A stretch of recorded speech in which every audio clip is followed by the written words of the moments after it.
Vous écoutez La Nuit Américaine. Votre podcast sur le cinéma.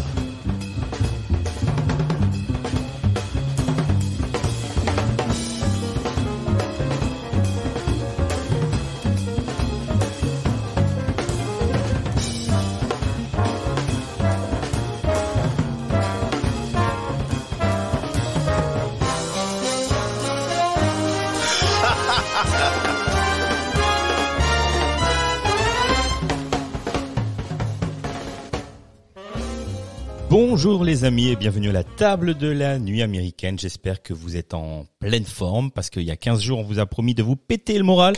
Et puis là on va le faire dans cette émission-là en traitant du film Requiem pour un massacre de Elem Klimov sorti en 1987 avec Alexei Kravchenko et Olga Mironova.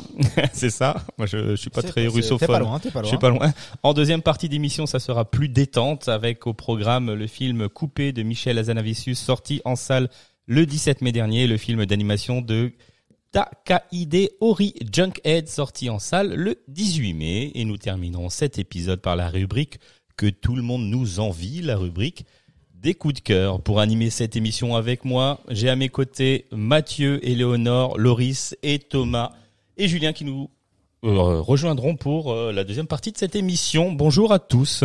Bonjour. Salut Mike. Comment allez-vous ? Pour l'instant, ça va. Ça va ? Ouais. Le moral est à bloc ? Ouais, c'est vrai que...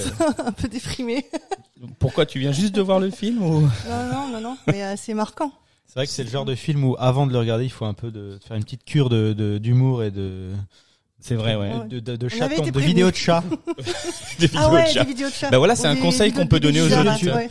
C'est un conseil qu'on peut donner aux Ou auditeurs. regarder des vidéos de chat tout de suite après pour essuyer vos larmes. Non, c'est un film que je vous avais proposé, dont je vous avais parlé l'an dernier. C'était l'un de mes coups de cœur et je tenais absolument à ce que vous voyiez ce film-là parce que oui, c'est pas un film évident. Merci à toi. Mais je t'en prie, mec. C'est pas un film facile. C'est pas un film facile à appréhender. C'est quelque chose c'est un film qui nous saisit. Enfin, je pense que vous en parlerez. Peut-être qu'il y en a qui vont pas aimer. Mais c'est un film qui peut pas laisser indifférent, dont on s'en souvient. Il y a des séquences, je pense, qui marquent. Moi, j'en parlais tout à l'heure en off. Je n'ai même pas revu le film pour l'émission parce que je pense effectivement il y a un état d'esprit particulier à avoir parce qu'il faut s'attendre à être plus que bouleversé. C'est que émotionnellement, on nous prend pas en otage, mais ça, on nous prend par contre un uppercut. Je pense, ouais, parce qu'on peut passer par plusieurs phases d'émotion, mais celle qui prédomine, c'est vraiment une peur, plus qu'une empathie, c'est vraiment quelque chose d'un peu de marquant, d'angoissant, de voir ce qui plus est quand c'est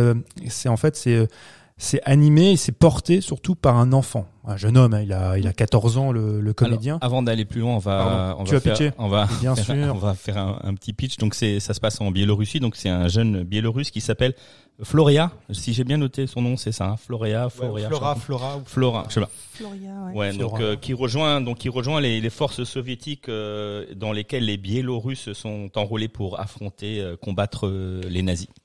Ça, c'est le petit pitch. Alors, il est évident, quand on dit film russe tourné en Biélorussie, qui se passe en 1942 pour la Deuxième Guerre mondiale et qui va suivre un gamin dans ce conflit-là, forcément, vous pouvez pas vous dire que ce sera la grande vadrouille.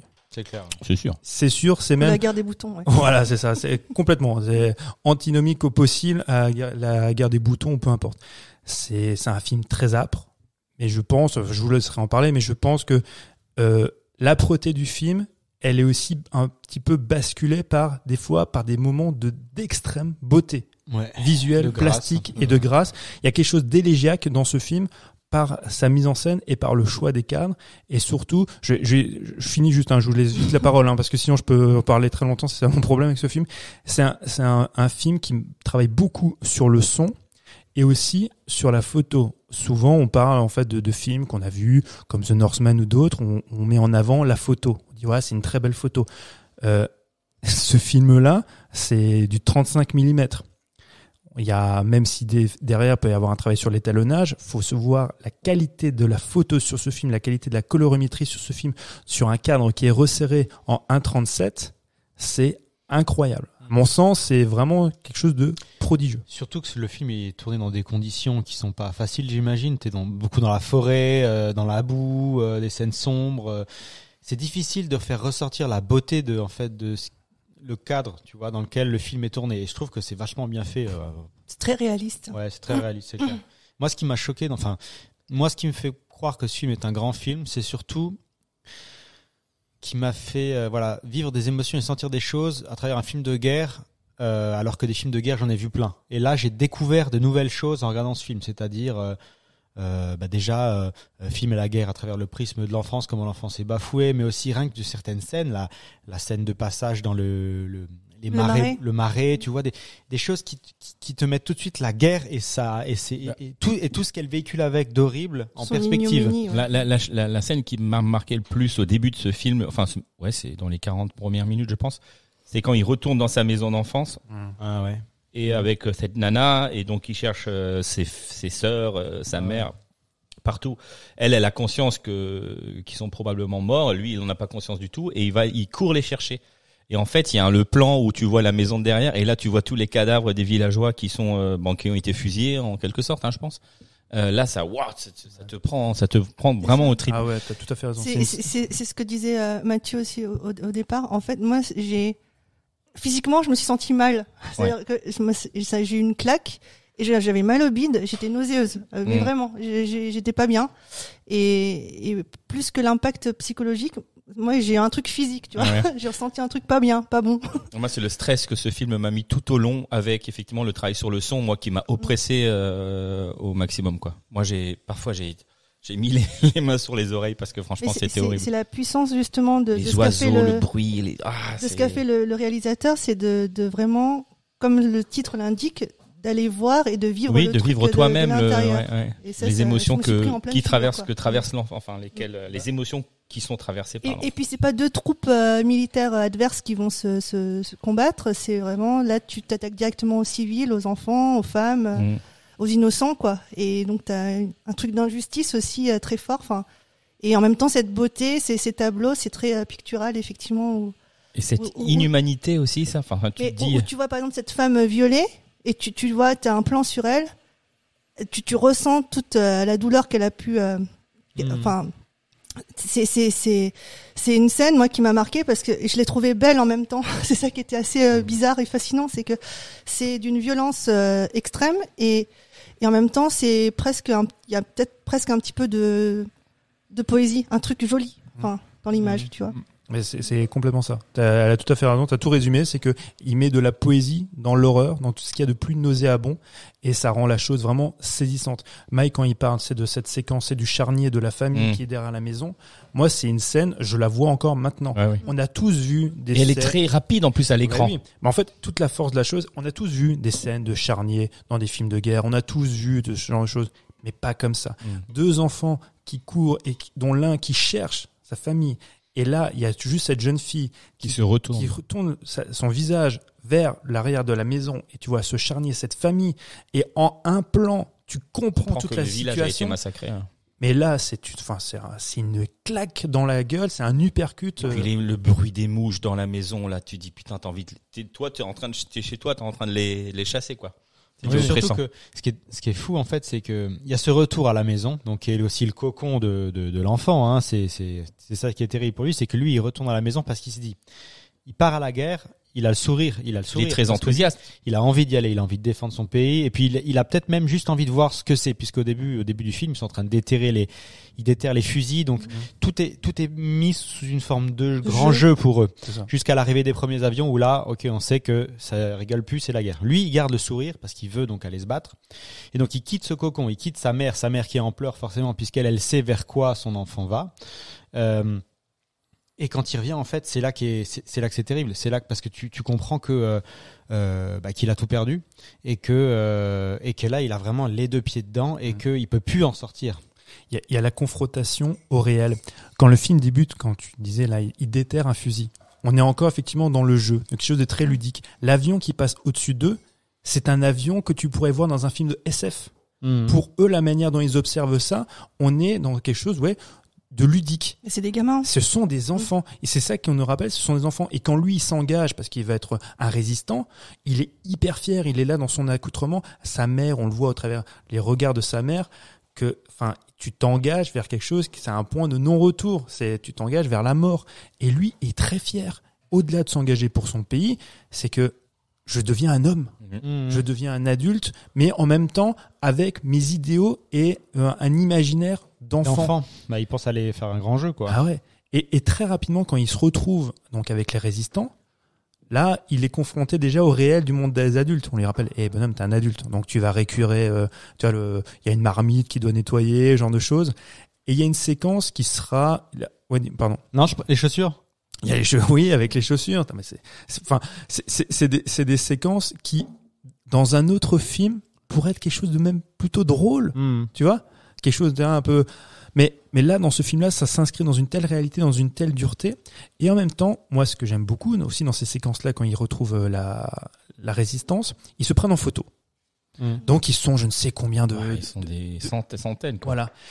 Dans un cinéma russe, en règle générale, volontairement, je vais généraliser, on va porter le résistant russe, le combattant russe, comme étant quelqu'un qui relève du surhomme. Mettre en avant, c'est sa valeur au-delà patriotique, mais de quelqu'un de très fort, du soldat, c'est dévoué. Là, c'est des paysans. C'est des paysans des patelins qui se retrouvent et c'est une sortie comme s'ils allaient à la chasse, on se prend en photo, voilà, on est des compagnons. Et je sais pas si vous avez remarqué, mais tous les figurants, ils sont bons. Ils sont, parce que chaque visage de figurant, ça imprègne quelque chose, ça dit quelque chose de la situation, ça dit quelque chose dramatiquement. Et il y a justement, quand tu soulignes ce truc-là, et moi, ce qui m'a marqué dans ce film, il y a deux choses. C'est des résistants, mais ils sont tellement à bout, ils ont pas d'équipement, ils ont rien en fait pour se défendre. Ils font vraiment comme ils veulent. Et il y a deux séquences. La séquence des chaussures, justement, que je mentionnais, c'est là où tu vois qu'il y a ce gamin qui arrive dans ce camp, donc il commence à perdre ses repères, il sait plus, et il a ses chaussures, et c'est un des derniers trucs qu'il a de chez lui en fait, c'est ses vêtements qui sont encore propres, etc. Et là il y a un soldat qui lui va partir au front parce que il a plus de capacité de ça, sauf qu'il a des chaussures qui sont complètement trouées et il peut plus l'utiliser. Et il va dire le gamin, toi tu restes en arrière, tu vas lui prêter tes chaussures, enfin tu vas lui donner tes chaussures, tu vas prendre les siennes quoi. Et du coup il y a cette sensation aussi de quitter quelque chose encore qui se tient à toi. Donc il va donner ses chaussures confortables et chaudes à ce gars qui va partir, et lui il récupère des trucs qui sont déjà finis en lambeaux, il va devoir continuer son chemin avec ça sur les pieds. Et il y a le fait que il déterre un fusil, et ce fusil il va le garder tout du long du film en fait avec lui. Et ça va être son arme, c'est la sienne, il l'a trouvée. C'est vraiment le fait que il l'utilise finalement pas. Parce qu'il sait pas si elle fonctionne, il l'a pas essayé. Non, mais en fait, c'est là que tu vois que c'est vraiment une troupe qui est fait de bric et de broc, dans le sens où il va garder tout le long du film un fusil qui déterre au début, quoi, et qui lance un peu tout l'intrigue du film, quoi. Et il l'utilisera finalement jamais. C'est son Excalibur finalement. C'est ça, exactement. Parce et il en aura lui, pas d'autre. Ouais, pour lui, comme dit, quand il commence, en fait, il est un héros. C'est son ticket d'entrée aussi. C'est ça, ouais. Le fusil. S'il avait pas eu de fusil, l'armée, je sais même pas s'il serait venu le chercher, parce que on sait même pas s'ils auraient pu l'équiper ou quoi que ce soit. Il trouve un fusil. Exactement, ouais. Et il peut participer à ce truc-là et il va même pas l'utiliser. C'est-à-dire que, comme dit Mathieu, c'est son Excalibur, mais il va l'avoir sans vraiment, c'est vraiment pour le placer en tant que témoin de tout ce qui se passe autour de lui, quoi. Il va quand même l'utiliser quand il va shooter dans le portrait d'Hitler. Tout à la fin. Oui, à la fin, oui, c'est vrai. Et c'est de là toute la charge symbolique C'est en ça. fait de ce tir qui est dingue. Parce que le film à l'origine, d'ailleurs le titre Requiem pour un massacre, c'est uniquement le titre qu'on a en France. C'est C'est va va et regarde. Et initialement, il devait s'appeler Tuer Hitler. Donc en 1977, quand ils ont ce projet-là, il y a t'as les studios en fait russes qui s'appellent Mosfilm qui se sont opposés à ce titre-là parce qu'on veut pas de titre qui rappelle Hitler dans un film. Donc ça a pris 7 ans de gestation pour faire ce film-là. Et effectivement, il s'appelle Va et regarde. Il y a juste chez nous en France, ça s'appelle Requiem pour un massacre parce que le film se termine avec le Requiem de Mozart. Mais va et regarde, c'est un verset de la Bible, non, de l'Apocalypse, de Saint Jean dans l'Apocalypse. C'est le frangin d'Elem Klimov qui l'a dit. Tiens, j'ai trouvé un truc qui peut être assez évocateur. Ouais. Viens et vois la destruction, le chaos, le feu et la mort. Et ça résume tout le film. Et on peut revenir sur Elem Klimov, qui c'est qu'est-ce qu'il a fait, son cinéma.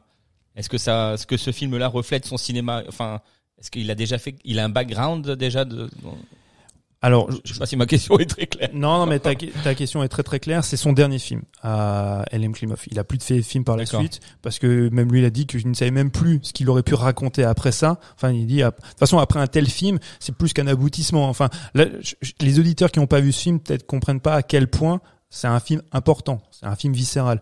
Et ce film-là, c'est 9 mois de tournage. Enfin, Le gamin a failli se noyer. Voilà, Les il- conditions de tournage, enfin l'implication des acteurs est folle quoi. Ah ouais, tiré c'est à balles malade. réelles, en fait. Et Klimov disait que c'était vraiment un devoir de mémoire C'est pour ça. lui de faire ce film. Parce que M. Klimov, il est né en 33. À Stalingrad. Voilà. Et à Stalingrad, ce que vit le gamin, d'une certaine mesure, il a vécu ça quand il était enfant. En 42, il a 9 ans.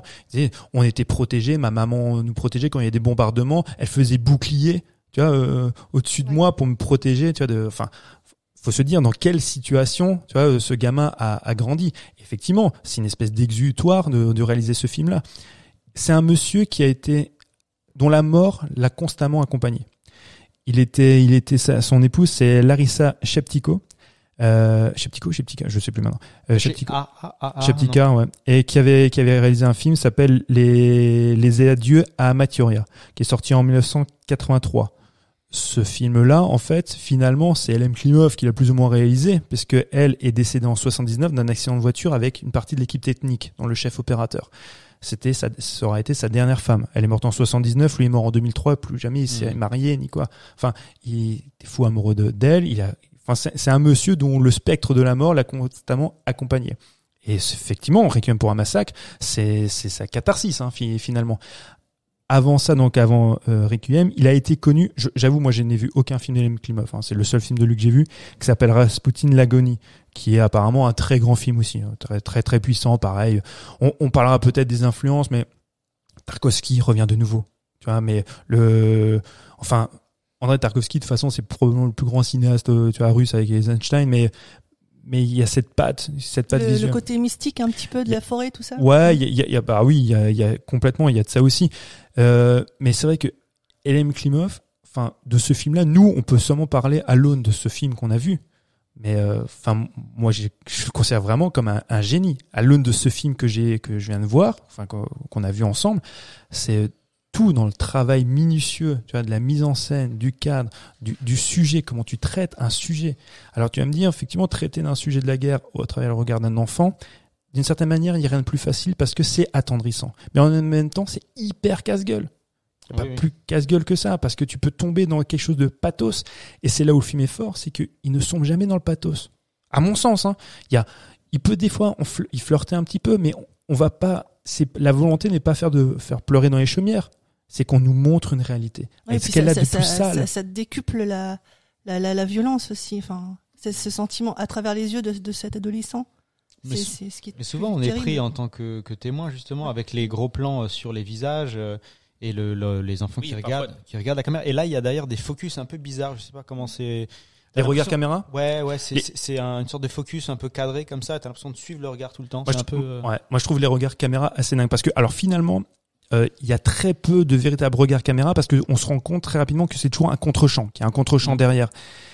Mais souvent aussi, on a, nous, en tant que spectateurs, ce sentiment avec ces regards caméra qu'on dit, gars, qu'est-ce que tu fais? Tu ferais quoi, toi? Comment est-ce que tu juges? C'est exactement ça, c'est clair. Et Tu vis le truc avec. Ah ouais. Et d'ailleurs, bon, il y a lui qui est exceptionnel. Mais la jeune fille, donc je vais pas dire son nom, je veux pas l'écorcher. Elle est incroyable aussi. Olga Mironova. Non mais là, Olga, écoute, il y a des moments, il y a des séquences dans ce film. Elle pleure, elle rigole. Mais elle passe par 10 sentiments différents sur le même plan. Bon, ok, il y a un peu d'hystérie là-dedans. Oui, il y a de la folie. Il y a de la folie, il y a de la folie parce que elle pleure, elle rit. Ce sont des non professionnels. Hein. C'est une étudiante, hein, la gamine qu'on voit. Mais enfin. Mais lui aussi, hein, je crois qu'il n'est pas acteur du tout. Hein. Mais de toute façon, la plupart des comédiens qui sont sur le plateau, dans les champs ou dans la forêt, c'est pas des comédiens. Mais alors tous dégagent quelque chose. Moi, de toute façon, on en a parlé tout à l'heure en off, mais lui là, le jeune homme, on le voit vieillir pendant les plus de 2 heures de film. On voit sur son visage. Ouais, il est marqué. À un moment donné, tu ne sais même pas quel âge il a, tu ne sais même plus s'il est encore vivant ou s'il est mort. Il a presque des rides. Ah ouais.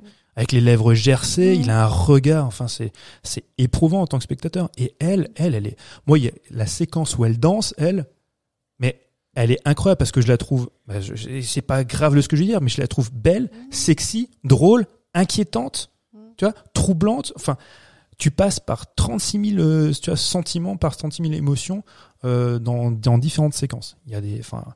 Bon, après, ils ont été plongés aussi dans la réalité du tournage parce que c'était, comme tu dis, tout tourné. Ils tiraient à balles réelles. Il faisait froid certainement. Il y avait de la boue. Il y avait de la boue. Il y avait, enfin, je veux dire, ça te plonge dans un. T'as beau faire un personnage, ton interprétation est empreinte de ça aussi, tu vois. Je pense que ça a aidé aussi l'interprétation des acteurs. Il me semble, enfin, que sur le set, il y avait des gens qui ont connu. Voilà, la guerre en Biélorussie, et qui, pendant les scènes d'invasion des nazis, parce qu'il il le précise dans le film, il y a 900 villages ou 600, enfin je sais 628 plus, villages. 628 villages qui ont été détruits par les nazis en Biélorussie, et c'est détruit, c'est pas on arrive, écartez-vous s'il vous plaît, on rase les maisons avec un bulldozer, hein. C'est plutôt on arrive, on vous enferme dans les maisons, on fait tout cramer, on tue les enfants, enfin c'est vraiment le massacre de la guerre absolue, quoi. C'est le massacre de Katyn. Alors il y a il y a deux Katyn, hein, faut pas confondre avec le Katyn avec les Polonais, mais il y a le massacre de Katyn en Biélorussie en 43. C'est un des épisodes que ce film évoque inévitablement. On parle de plus de 80 000 morts. Donc c'est un carnage, quoi. C'est un carnage surtout. Il faut peut-être expliquer aussi comment ça se passe. T'as les soldats qui enferment tous les villageois dans une grange et qui dont les enfants, surtout les enfants, qui utilisent le lance-flamme, quoi, en gros. Ouais. Voilà. Non, mais c'est même pas. Enfin bref, c'est. Alors déjà, les nazis, ils arrivent dans les villages, c'est des mecs, ils sont tous bourrés. Tu vois que c'est le soldat qui arrive, c'est déchaînement de haine, quoi. Ils sont 10 000, les autres sont 100. Tu sais que il y a aucun risque pour les nazis qui arrivent. Jamais de la vie ils se mettent en danger. Il y a même une meuf qui mange du homard à un moment donné. Ouais, il y a les. Elle est terrible cette scène. Quand elle bouffe ses écrevisses là, elle est terrible. Elle suçote la patte de l'écrevisse. Et parce que cette séquence là, elle dénote complètement. Il y a quelque chose effectivement, mais d'irréel dans la situation. C'est presque fantastique. Il y a quelque chose de fantastique. Et surtout quand tu la retrouves, elle, plus tard, c'est avec la moto qui est retournée, elle est à moitié à poil dans l'accident. Il y a quelque chose de très très beau, complètement surréaliste, complètement macabre. Et là, tu tutoies un peu... on est à 2 doigts de la série B, tu vois. La série B gore qu'on pouvait aussi voir, ça avec la Nazi Exploitation. Quand tu vois ça, c'est dingue. Et en même temps, mais c'est hyper frappant. Parce que tout est cohérent dans ta tête. Parce que tu l'as déjà vu dans le village de loin en train de manger ça, mais tu comprends pourquoi elle fait ça. Parce que, comme je le disais, c'est pas une guerre, c'est un massacre. C'est que elle est en sécurité au loin, et les soldats arrivent pour tuer tout le monde. Et comme dit, ils tuent de manière, c'est une mise en scène horrible parce que ils font pas qu'enfermer les gens et mettre le feu. Hein, ils me jettent des grenades. Oui, c'est ça. C'est tout un avec le sourire. Avec le sourire, voilà. Ouais, c'est exactement ça. C'est comment c'est amené, et c'est cruel. Et donc tous les nazis sont bourrés, ils violent tout le monde. C'est sale, quoi. C'est vraiment. C'est le summum de ce que l'être humain peut faire en termes de monstruosité humaine. Ouais, c'est ça. C'est assez terrible à regarder, hein, c'est clair. C'est terrible. Et le paradoxe, comme on disait tout à l'heure, c'est que il y a très souvent des moments où c'est beau. C'est cette fascination-répulsion qu'on peut avoir en regardant ce film-là, de se dire il y a des plans, c'est des putains de tableaux, quand ils jouent sur différentes textures, sur différentes couleurs, dans un seul et même cadre. Et je rappelle, on n'est pas en numérique, tu vois, on est tourné en 35. Alors après, le ratio, je trouve, en 1,37 joue beaucoup parce que il permet ce resserrement, tu vois, et cette viscéralité que provoquent aussi les images et la couleur. C'est vraiment, vraiment dingue comme film. Moi, je pensais, il y avait le film de Tarkovsky qui s'appelle L'enfance d'Ivan. Ivan, si vous voulez. Et voyez ce film-là, pareil, qui traite aussi d'une situation un peu similaire. On est aussi au début des années 40 en Russie avec un enfant qui voit sa maman mourir devant ses yeux, tuée par des nazis qui voulaient chercher de l'eau à un puits. Sans déconner, regardez-le en double programme. Pareil, hein. Pas jouasse non plus, hein. Vous pouvez pas des popcorn, ça sert à rien, vous allez vous étouffer. Mais regardez ça en double programme, vous allez voir à quel point le cinéma russe, à un moment donné, faut se faire quand même réflexion de se dire, visuellement, c'était quand même ce qui se faisait de plus audacieux. Au-delà même de la beauté plastique de la chose, c'était l'audace visuelle qu'il y a dans ces films-là. Et après, l'enfant qui est traité, c'est dans la Deuxième Guerre mondiale, le regard de l'enfant, ce qui est marrant, non, c'est pas marrant ce que je veux dire, mais le film est fait en 85, il sort chez nous en 87. En 87, tu auras 3 films. Trois fois, de ce que j'ai noté, 3 films qui vont traiter à peu près le même sujet. T'as le film de Spielberg, qui s'appelle, L'Empire du Soleil, qui sort en 87, avec Christian Bale. T'as Au revoir les enfants de Louis Malle, Hope and Glory de John Boorman. 3 films qui parlent de la Deuxième Guerre mondiale avec des enfants.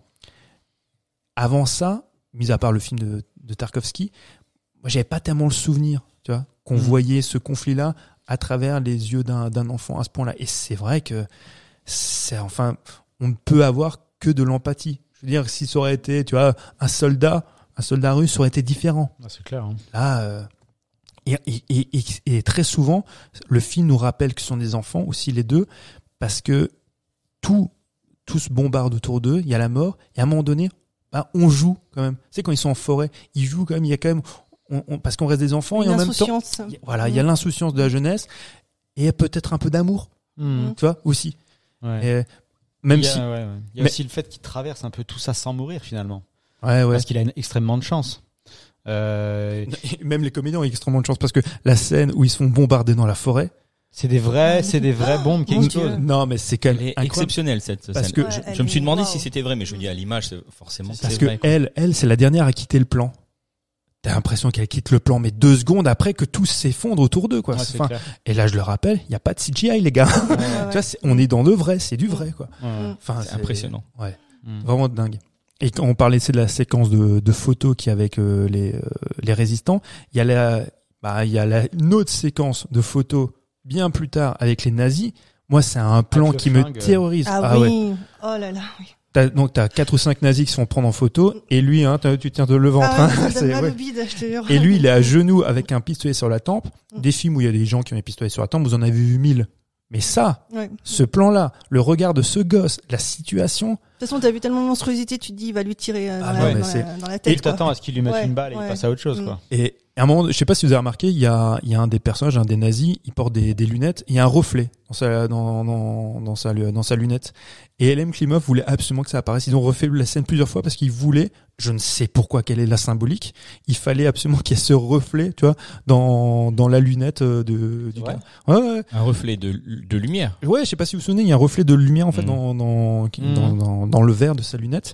Et ils voulaient absolument que ça apparaisse. Donc, ils ont refait plusieurs fois. Donc, il y a une méticulosité dans les séquences à ce niveau-là. Mais je me dis, mais gars, pourquoi déjà que tu imposes ça à tes comédiens? Parce que je vois la tronche du gosse. Et bien, non, on va la refaire, je vois pas la lumière là dans le bout du rouleau, les pauvres. J'essaye un peu de mettre d'humour parce que des psychologues ou des psychiatres sur le plateau, je crois. Oui, le gamin était accompagné par des psys. Il y avait un fléau. Tu parlais avant de l'alcoolisme, c'est des nazis. Mais il y a un véritable fléau qui avait l'alcoolisme pendant le tournage. L'équipe technique qui picolait. Alors tu vas me dire, oui, mais les Ruskov, ils picolent tous.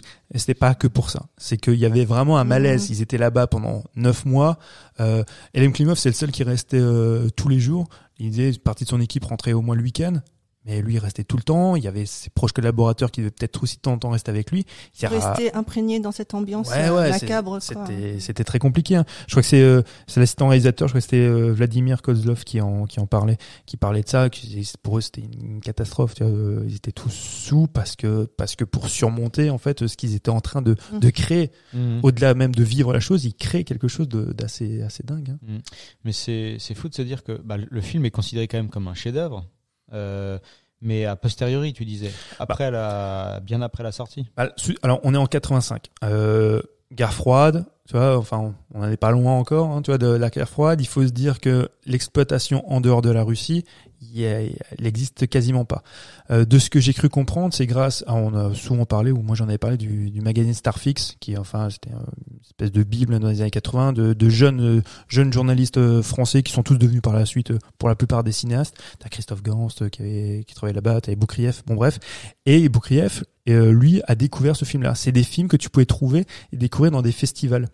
Mais c'était très compliqué, hein. Il n'y avait pas d'exploitation. Comme dit, il est sorti 2 ans après en France. C'était très chaud. Pour nous, les années 80, quand on pense cinéma de guerre, on pense Platoon, on pense Full Metal Jacket. Je dis pas, hein, ce sont des grands films. Hein. Moi, c'est des films que j'aime beaucoup. Mais quand je vois Requiem pour un massacre, l'ampleur que ce film a et l'impact émotionnel qu'il a, Enfin, Moi, c'est effectivement le film le plus marquant pour moi des films de guerre que j'ai pu voir, quoi. ah oui. Et effectivement, comme tu disais, une fois, pour moi, c'est bon, ça m'a suffi parce que ça m'a tellement marqué que c'est bon, je m'en souviens. Ah oui, bah J'ai oui, pas oui. besoin d'insister une deuxième fois.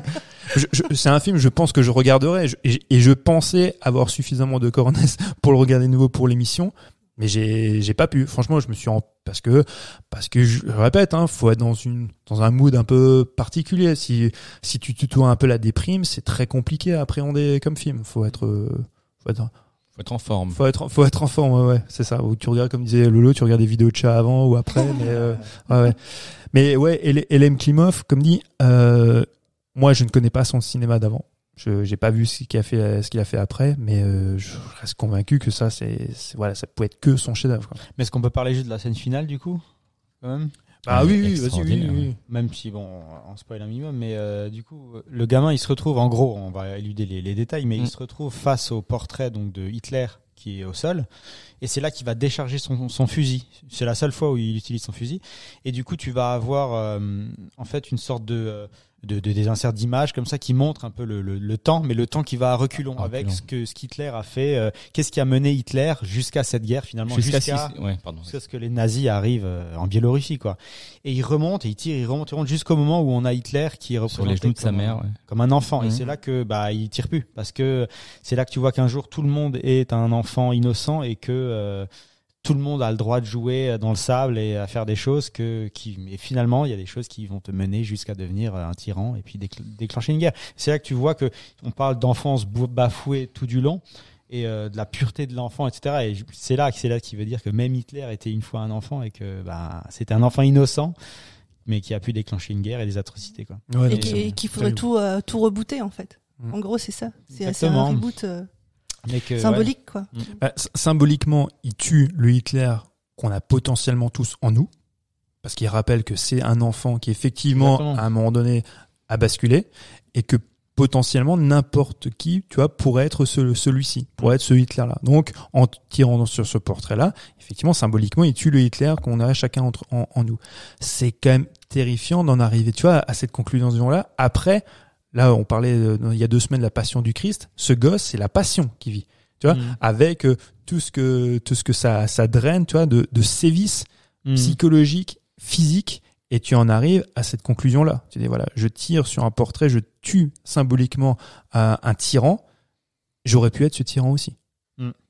Le titre du film, au départ, tuer Hitler, c'est ça. Voilà. Après, c'est surtout aussi de dire que peut-être, lui à l'humanité de ne plus tirer sur l'enfant, là où les nazis les entassent et les brûlent. Oui, aussi. Ouais. Voilà. Enfin, c'est une conclusion assez forte. C'est clair au film.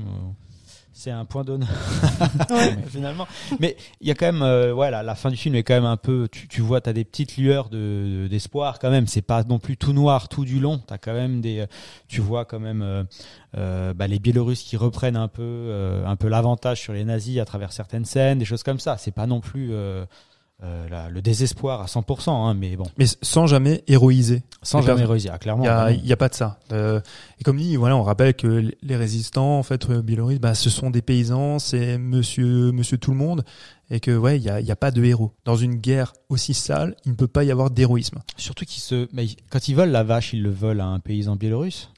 On n'a pas parlé de la vache. On voulait pas parler de la vache. Non, il y a la fameuse scène de vol de la vache, mais ils volent ça à un Biélorusse qui est censé s'être un peu allié aux nazis, parce qu'il y avait ça aussi. Il y avait des Biélorusses qui, forcément, des collabos, entre guillemets. Et donc ils volent une vache pour bien la traiter. Sauf que la vache, ils sont pris sur un feu d'assaut des nazis qui tirent de loin avec un gros calibre. Et la vache, elle se fait tuer, dégommer. Sauf que elle meurt en vrai. À la fin, parce qu'elle survit quand même tout le long de la fusillade. Tout le long de la scène, elle survit, mais elle meurt à la fin. J'ai pas compris. Elle meurt. Le plus gros objet que tu peux voir de loin, tu sais. Mais elle a vraiment pris des balles. Elle est morte. Comme ça. Elle s'est blessée et puis elle est morte de ses blessures. C'est horrible. Je ne sais pas, je ne prononcerai pas sur la situation de cette vache, mais c'est vrai que la séquence. Et tu disais qu'il tirait à balles réelles. Donc là, cette scène d'échange de tirs, c'était à balles réelles. Oui, si elle a été, Oui, il y a- forcément, si elle a été non, il y tuée. a beaucoup de séquences effectivement qui sont tirées à balles réelles quand le gamin au-dessus de lui, c'était du calibre, du gros calibre qui était tiré. Enfin, c'est quand même impressionnant. Et on revoit la scène de plan rapproché de l'œil de la vache qui tourne, Avec la mouche qui tournoie dessus, là, tu sais, ouais. C'est horrible. Ouais. non, mais Un attends, bon steak derrière, charal. Derrière. on est bien conscient que là, on est en train de vous vendre un Pardon. film qui n'est pas très joyeux, mais je pense, pour ce que vous partagez mon avis, c'est un Oui. film important. Ah oui, c'est oui. un film qu'il faut vraiment avoir vu. Quand, vous savez, le nombre de fois où on entend ce terme qui est vachement éculé, c'est une expérience cinématographique. Non, les gars. Là, ça, c'est une expérience parce que quand tu ressors d'un film et t'es pas bien, t'es vraiment, ça t'accompagne et t'es, Comment c'est un film Marvel, c'est pas une expérience bah si, et je pense que j'ai plus souvent vomi en regardant un Marvel que, non mais, quand un film te bouleverse à ce point-là, et là, on peut vraiment parler d'expérience. Et je pense que, très honnêtement, alors c'est vrai, je l'ai pas revu une seconde fois, mais vous avez pas besoin, d'être cinéphile. Vous n'avez pas besoin d'avoir une culture cinématographique pour être ou pris culturelle pour être pris au saisi trip, par, ouais. voilà, par l'émotion. C'est sûr. Après, je pense que après avoir vu ce film-là, il y a aussi des plans, des séquences qui vont vous revenir et vous direz, ouais, c'est vrai que j'étais aussi saisi par la beauté. Genre, je le rappelle encore, mais c'est ce que disait Léonore, la poésie qu'on peut trouver dans ce film-là. Enfin, elle est hyper marquante parce que il y a des séquences, ce sont des tableaux et là où le cinéma nous rappelle à quel point c'est un art, mais vraiment exceptionnel, c'est qu'on fait des tableaux en mouvement. On fait, c'est quelque chose d'une œuvre picture en mouvement qui est d'une beauté et d'une splendeur exceptionnelle. C'est comme des petits moments divins suspendus dans toute l'atrocité du reste, quoi. C'est vrai. Ouais, mais c'est ça, c'est le côté élégiaque et Ouais. tout qu'on peut trouver dans ce film. Des petites nuances, des petites parenthèses comme ça de beauté. Mais, enfin, c'est l'horreur même de la guerre. Le nombre, enfin, en photo, même sur des peintures. Le nombre de fois où vous avez vu des photos, c'est qui relatent, c'est des documentaires, des reportages de guerre. Vous êtes saisi aussi par la beauté de la photo en elle-même. Bien sûr, Peut-être plastiquement dire, ah, quelle belle photo. Mais après, de ce que ça vous montre, il n'y a pas plus horrible parce que c'est une horreur. Et ce film-là, c'est ça aussi. C'est pas tant un film de guerre. C'est un film qui parle de la guerre. C'est pas un film, on n'est pas sur, il faut sauver le soldat Ryan, où on se tire dessus, machin. J'aime beaucoup le soldat Ryan, c'est pas la question, tu vois. Mais ce film-là, c'est autre chose. C'est, on nous présente la guerre dans son atrocité, sans héroïsme, et même, enfin, j'insiste un peu là-dessus, mais j'ai pas le sentiment d'y avoir vraiment, d'avoir pu juger ce film-là comme s'il y avait du pathos, quelque chose où on te dit, voilà, bon, et séquence émotion maintenant. Ah non, ça c'est Non, clair. Il y a jamais cette séquence-là, tu vois. Y a pas. C'est une expérimentation, tu vis le truc, quoi. Ah ouais, complètement. Et qu'est-ce qu'il est devenu, l'acteur? J'ai regardé un peu, Alexei Kravchenko. Il a fait des films qui sont restés, je crois, vraiment en Russie, et puis il a fait quelques trucs, mais sans plus, quoi. Comme les autres d'ailleurs. Un peu connu en Russie, mais jamais trop exporté, forcément. Et puis le film, franchement, est pas connu. On peut dire ce qu'on veut. À part les cinéphiles, le film n'est pas connu. Non, mais il mériterait d'être aussi connu qu'un Platoon ou qu'un.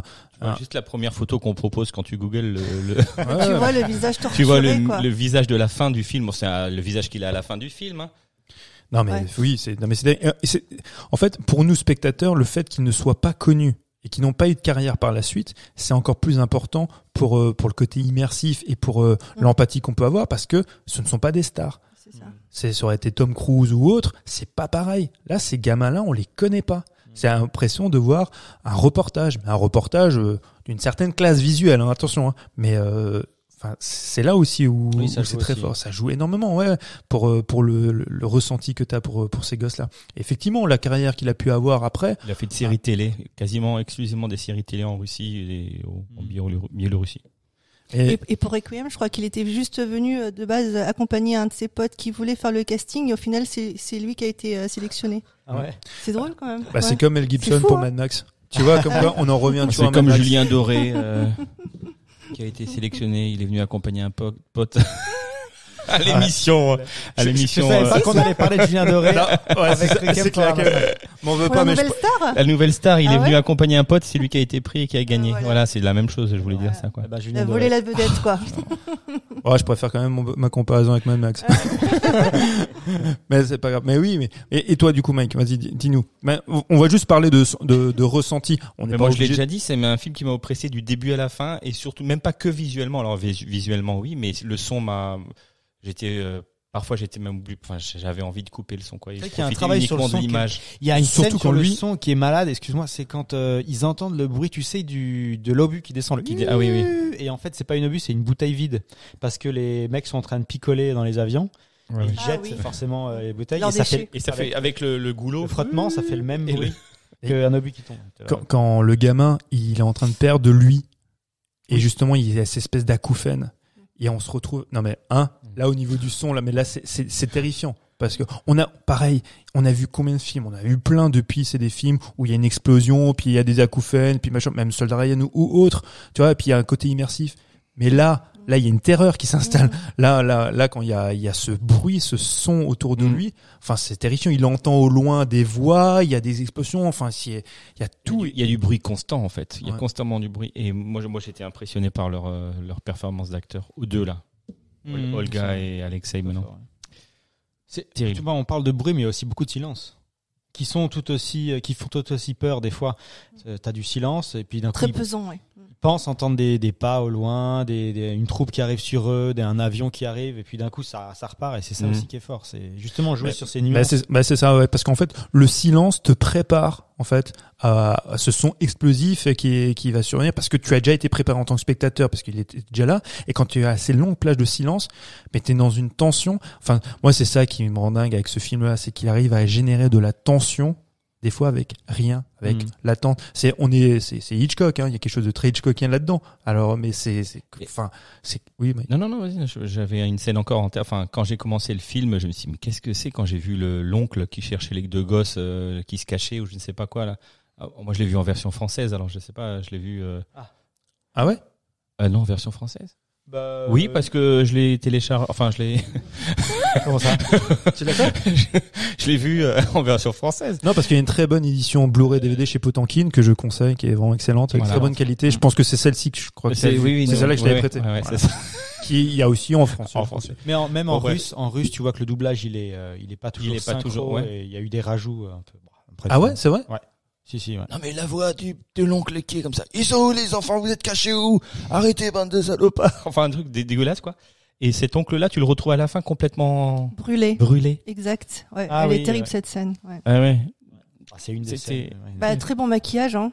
Ah oui. Il y a aussi l'emploi de la, Qu'est-ce qui se passe? Je vois la tête de Julien qui nous écoute parler. Il a pas envie de voir le film.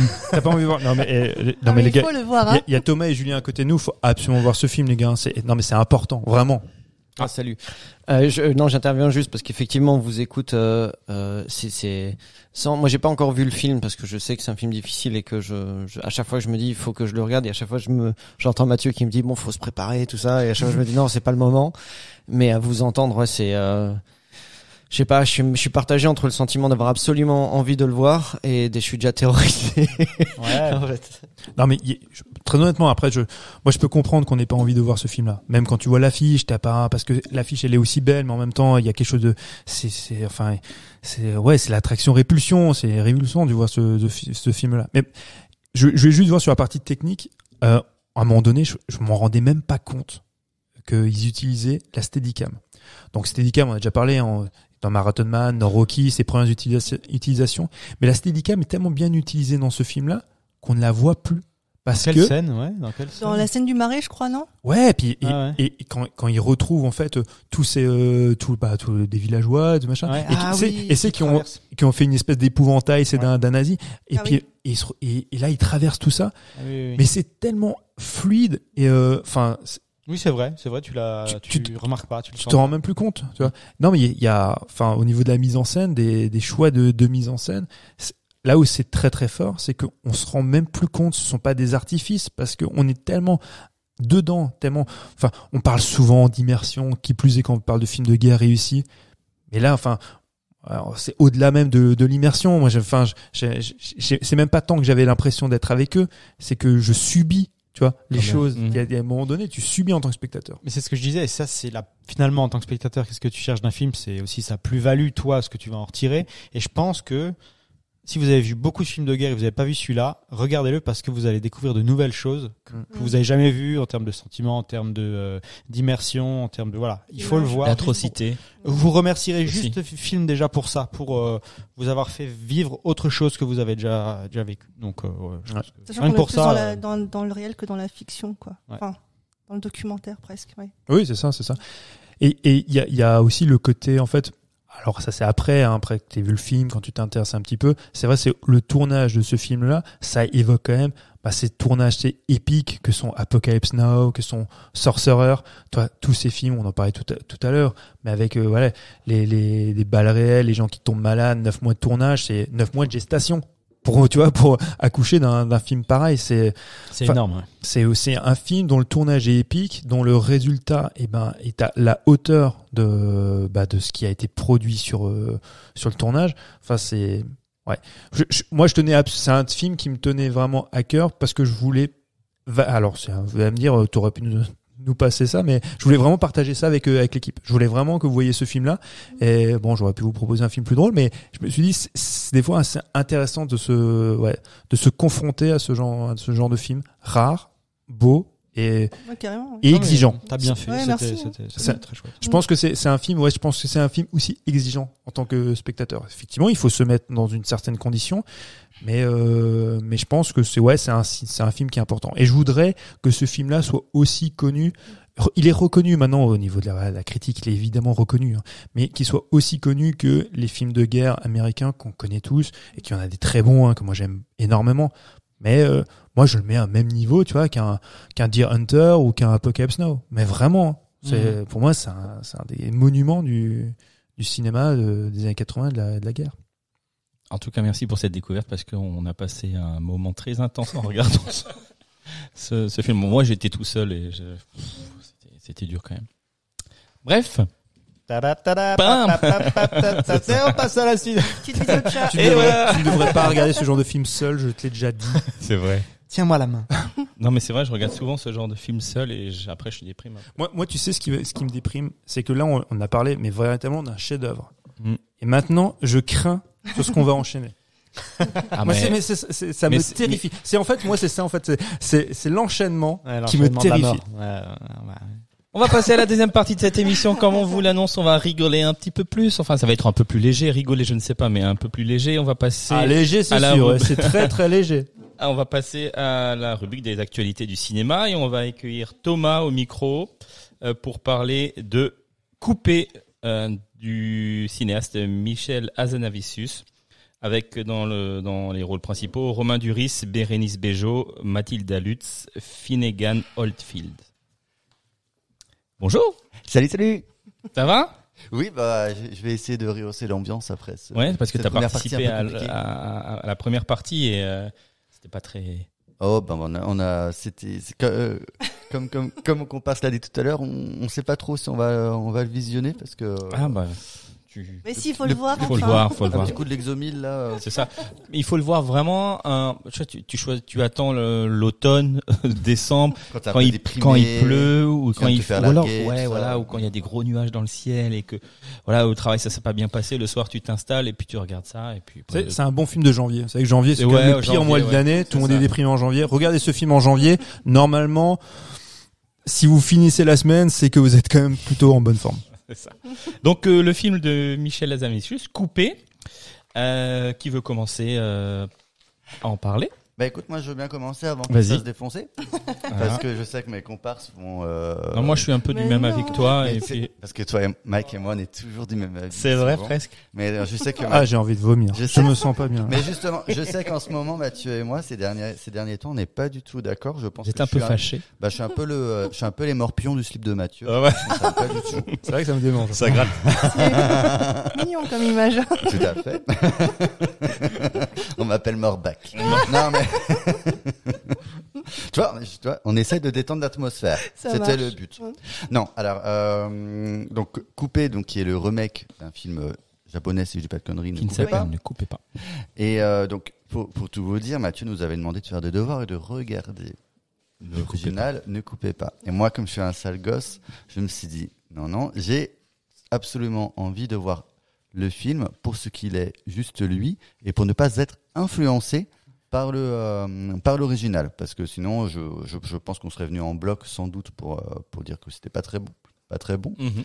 Donc je voulais juste savoir si vraiment le film d'Azanavicius était nul, à ce moment-là en effet c'est une merde, mais ça n'a rien à voir avec l'original, ou au moins je le prends tel qu'il est pour ce qu'il est.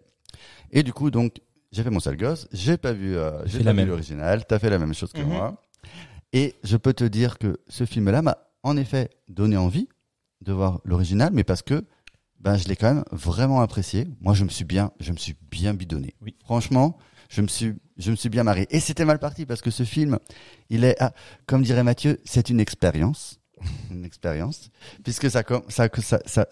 Alors je vais faire un petit pitch Oui, avant vas-y. que tu commences. Fais le pitch. Donc le petit pitch de Coupé, donc c'est l'histoire d'un tournage de film de zombies à petit budget qui se passe dans un bâtiment désaffecté, avec comme dans le rôle du réalisateur de ce film-là, Romain Duris, et dans les acteurs principaux de ce film de zombies, Bérénice Bejo, Mathilda Lutz et Finnegan Oldfield.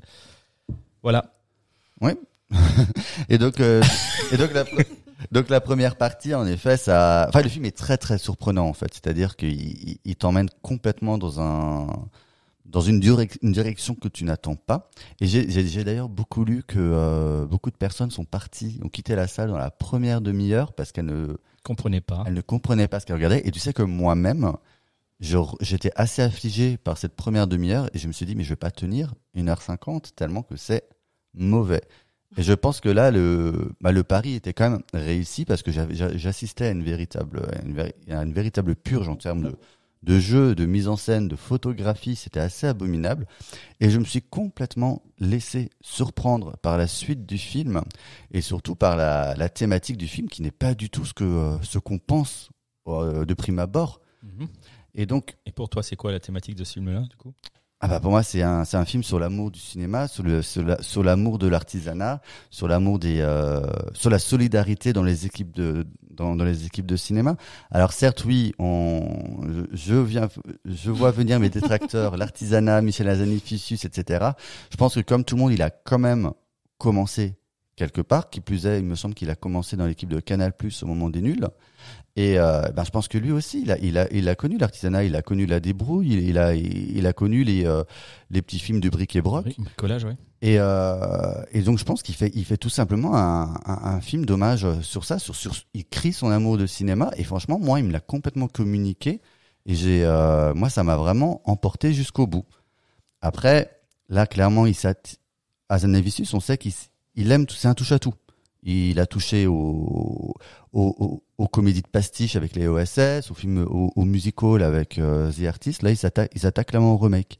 Et pour moi, il a aucune prétention de dire qu'il est meilleur que le remake, où il essaye pas de faire ne regardez pas le remake, machin, puisque dans le film, clairement, on va réaliser un remake. Il y a l'équipe japonaise qui est là. On vous propose un projet. Vous faites pareil que les Japonais. On vous dit pas de faire mieux que les Japonais. En regardant même les noms des personnages japonais, ça c'était très drôle. C'est génial parce que ça c'est Avec super Ken. drôle. Avec Ken. Mais justement, tu vois, dans la première partie, Je peux pas Ken. dans la première Ça m'a fait partie, très rire. la première partie, Vous voyez le niveau de l'humour. Évidemment. Ah bon, on parlait de Dumbo Dumber, c'est pas beaucoup plus. Hein. il y a rien. Ça, on en parlait en off. Les gens Oui, sont oui. pas obligés de savoir. Donc, mais c'est vrai que dans la partie Z, la première partie, tu vois, quand ils gardent leur nom japonais, mais je comprenais pas justement, tu vois. Et tout après s'explique. Et en fait, il y a un côté très jubilatoire sur la dernière partie, Exact, ouais. à comprendre des. Tu vois, t'as des scènes, quand elle récupère à un moment donné une hache, elle dit, oh, quelle chance, une Oui. hache. Mais je trouvais ça tellement nul. Et en fait, après, tu comprends, en fait. Et moi, je trouve que c'est vraiment malin, je trouve ça drôle. Je trouve ça très drôle. Ah, pour le coup, même, moi, ça me dérange pas qu'ils aient pris des acteurs connus parce que justement, au départ, tu vois Romain Duris, Bérénice Bejo, je me dis, mais ils sont mauvais. Je les ai jamais vus aussi mauvais. Et je pense que c'est vraiment hyper dur pour un acteur d'être mauvais, de mal jouer. De jouer mal. Je Ouais. pense que c'est encore Non, plus ils se dur. débrouillent bien pour ça. Non, moi je les aime bien tous les deux. Mais là, c'est vrai qu'au départ, ils étaient, moi, je me suis complètement, du coup, laissé berner par le projet du film, c'est hyper original et je le conseille. Donc n'écoutez que moi maintenant, vous pouvez. N'écoutez que ma voix. Voilà. Vous l'entendez. Vous Mesmer. pouvez, Mesmer. Sur le Vas-y. sommaire, vous avez le minutage là, vous passez à l'autre film maintenant, c'est bon. Eleanor? Eleanor. Et ben moi j'ai donc je suis allée voir le film, j'ai bien ri, j'avoue. Après je suis un peu plus mitigée parce que j'ai vu la version japonaise avant. Donc je me suis un peu spoilé Faut pas le écouter film. les conseils de Mathieu. Tu regardes ce film-là comme il dit pour ce qu'il est, puis après tu regardes l'autre. Et effectivement, J'expliquerai aussi pourquoi il est mauvais en fait, pour ce qu'il est. J'ai trouvé la version japonaise beaucoup plus authentique. Alors bon, c'est un peu facile parce que voilà. Bah oui. Mais quand même, il y a un truc qui me semble, qui sonne un peu faux dans la version d'Azanavicius, c'est que on parle d'un tournage avec des amateurs, avec un peu de budget, on se débrouille comme ça avec des bouts de ficelle et du carton. Je l'ai pas ressenti de la même manière dans le film d'Azanavicius. J'ai trouvé que ça sonnait Parce faux. que c'était des personnages, des acteurs connus. Et parce que c'était des acteurs connus en plus. En plus. En plus. Donc ça sonnait encore plus faux. Mhm. Et dans la version japonaise donc de Takayuri Hamatsu, la première partie. T'es sûr que ça c'est le nom du... Non, pardon, ça c'est l'acteur principal. Excuse-moi. Shinichiro Ueda. Shinichiro Ueda, pardon. La première partie donc en mode film série Z avec les zombies, je les ai trouvés vachement mieux maquillés, vachement mieux faits les zombies. Parce que dans la version d'Azanavicius, effectivement, il y a le côté pastiche, etc., où tu vois un géant vert en gros et un schtroumpf. Ils le disent eux-mêmes. Là, dans la version japonaise, moi je trouve qu'ils sont quand même. Enfin, t'as vraiment l'impression de voir un film de zombies réellement. Et donc il y a un côté beaucoup plus authentique. Et l'actrice qui joue la maquilleuse dans la version japonaise, je suis désolée, hein, j'insiste sur cette version-là, mais parce que c'est celle que j'ai préférée.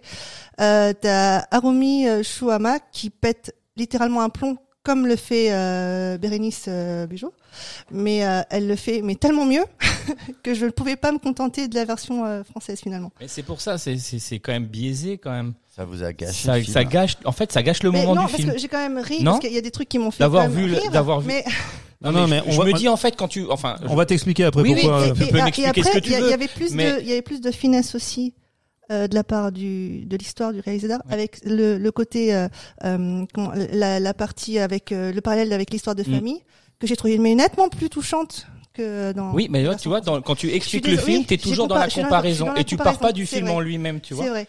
J'ai ri Peut-être quand même, que Mathieu j'ai le ri. fera, mais J'ai toi, ri. tu- J'avoue. Ouais.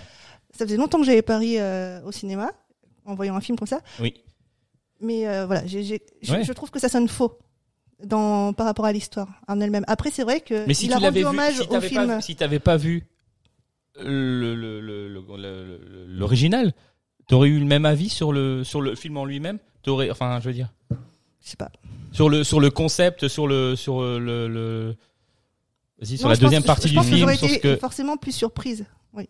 Voilà. Eh ben, justement, Mike, ton problème, c'est que tu nous dis ça, tu dis, oui, mais le concept du film. Mais le problème, c'est qu'il a pas été foutu d'inventer un concept innovant. Mhm. C'est qu'il est pas foutu de faire ça. Donc, il le pique, ce concept. Moi, je vais pas faire la comparaison, je vais juste te dire ce film-là. Ce film, c'est, pour moi, un molar qui est craché aux fans de série Z et de série B. Ça y est, Je Cosby m'explique réveillé. pourquoi. Vous savez ce que c'est un nanar? Bah, c'est ça, apparemment. Non. Bah, c'est Z. Un nanar, C'est effectivement, tomateuse. un nanar, c'est quand tu fais, mais Volontairement. ben, quand tu fais avec les tripes, avec le cœur, un film qui finalement n'aura pas le rendu escompté et qui pourrait être éventuellement moqué ou apprécié par les différentes problématiques qui sont inhérentes à ce film. Et il y a une société de production qui s'appelle Asylum qui, eux, capitalisent sur ça, qui font des faux nanars avec des Sharknado, des trucs comme ça, des conneries, pour capitaliser sur le désir de gens d'apprécier des nanars. Les vrais nanars, des nanars qui existaient dans les années 80, ça peut être un terme un peu péjoratif, mais qui sont des films, comme je pense à Troll 2, genre de choses, qui sont des films qui sont appréciés par les amateurs de nanars. Et un jour, on leur dit, bah, hey, les gars, vous êtes un petit peu des geeks, un petit peu concons. Bah, nous, on va vous proposer avec Asylum des nanars, mais avec un peu plus de budget, et qui sont faits de exprès. manière cynique. Et notre ami Michel, eh ben, c'est ce qu'il fait là. Parce que moi, Mich. un film de série Z à 4 millions, pour moi, c'est pas se dire je fais un hommage au nanar. ou à la série Z. Pas du tout. C'est que je me fous de leur gueule.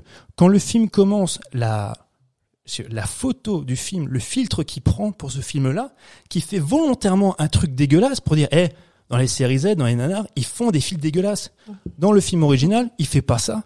Parce qu'ils font les choses avec le cœur. Parce qu'ils sont pas cyniques. Parce qu'ils ont de l'amour pour ce qu'ils font.